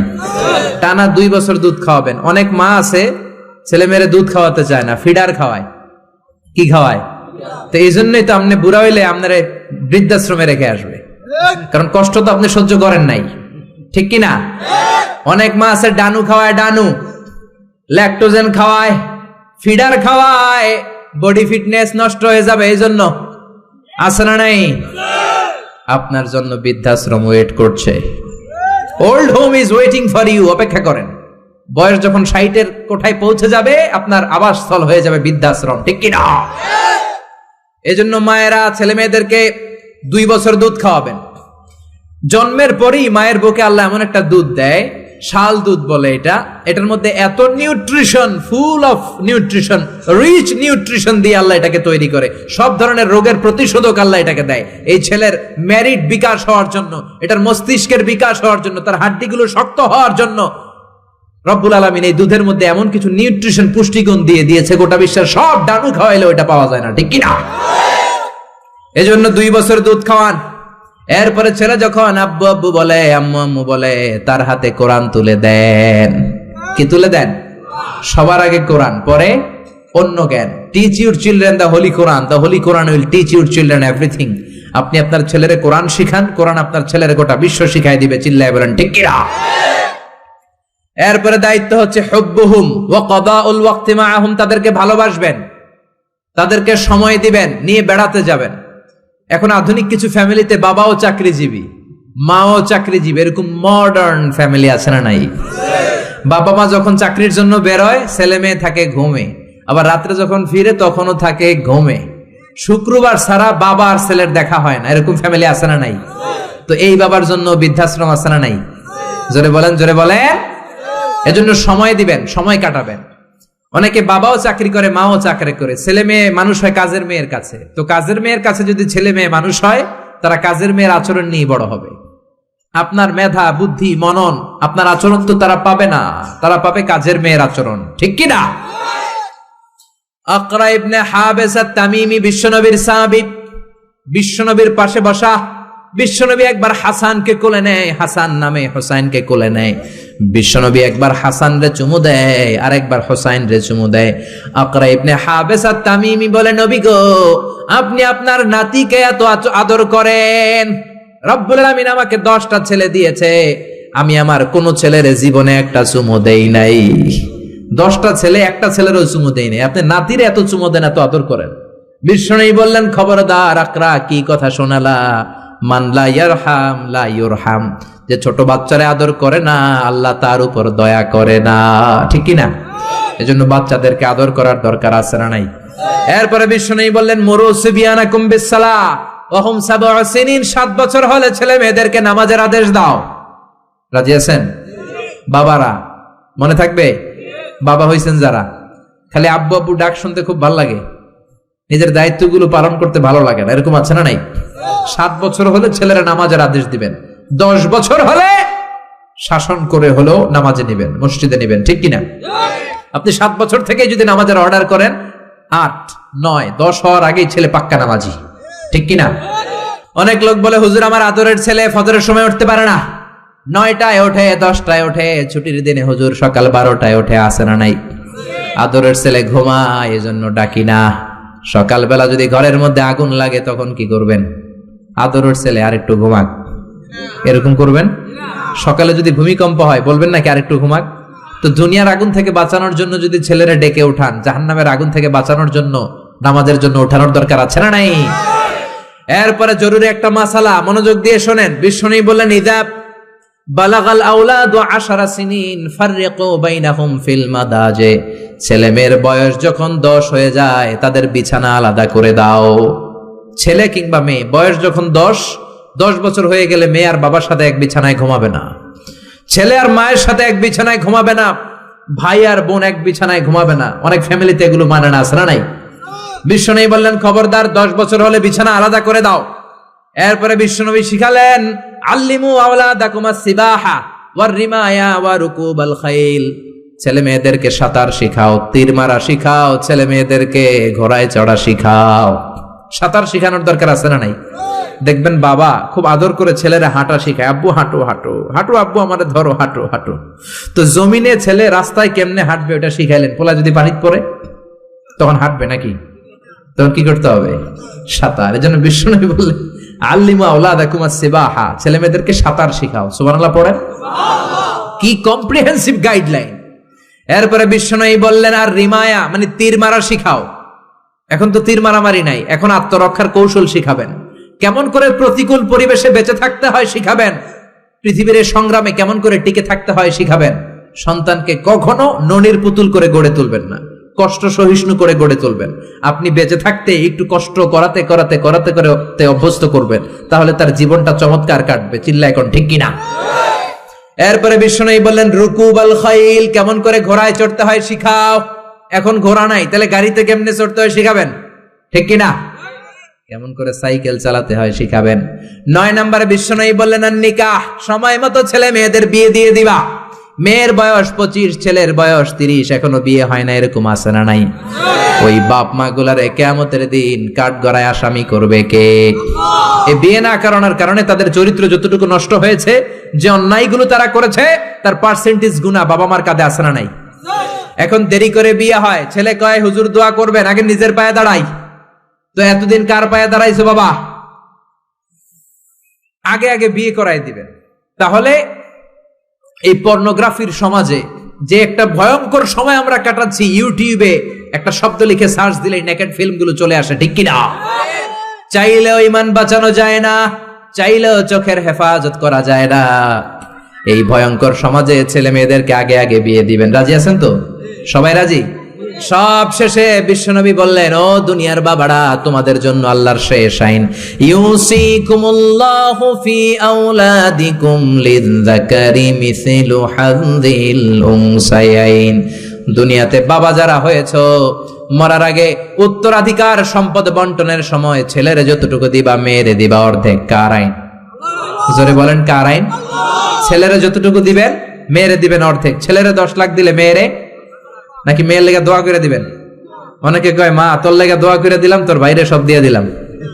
তো দোয়া তো আপনি করবেনই, দোয়া ছেলের জন্যও করবেন, মেয়ের জন্যও করবেন, কিন্তু যে যেটার প্রাপ্য তাকে ওইটা দিবেন। রাজি আছেন তো? তাহলে আমরা বাবা মার কাছে দোয়া চাইবো, তাদের খেদমত করবো, আমাদের জীবনকে উজালা করে দিবে কে? আর বাবা মা আমাদেরকে ভালোবাসবে, আমাদেরকে গঠন করবে, তাহলে তাদের জীবনকেও নুরানি করে দিবে কে? আল্লাহ আমাদের সবাইকে কথাগুলো বোঝার ও আমল করার তৌফিক দান করুক। আমরা পড়ি আমিন। আপনারা সবাই ভালো থাকবেন, সুস্থ থাকবেন, কোরআনের সাথে থাকবেন। আসসালামু আলাইকুম ওয়া রাহমাতুল্লাহি তাআলা ওয়া বারাকাতুহু। নিয়মিত ইউটিউব ভিডিও দেখতে সাবস্ক্রাইব করুন। নতুন নতুন ভিডিও পেতে ঘন্টা বাটনটি চাপুন।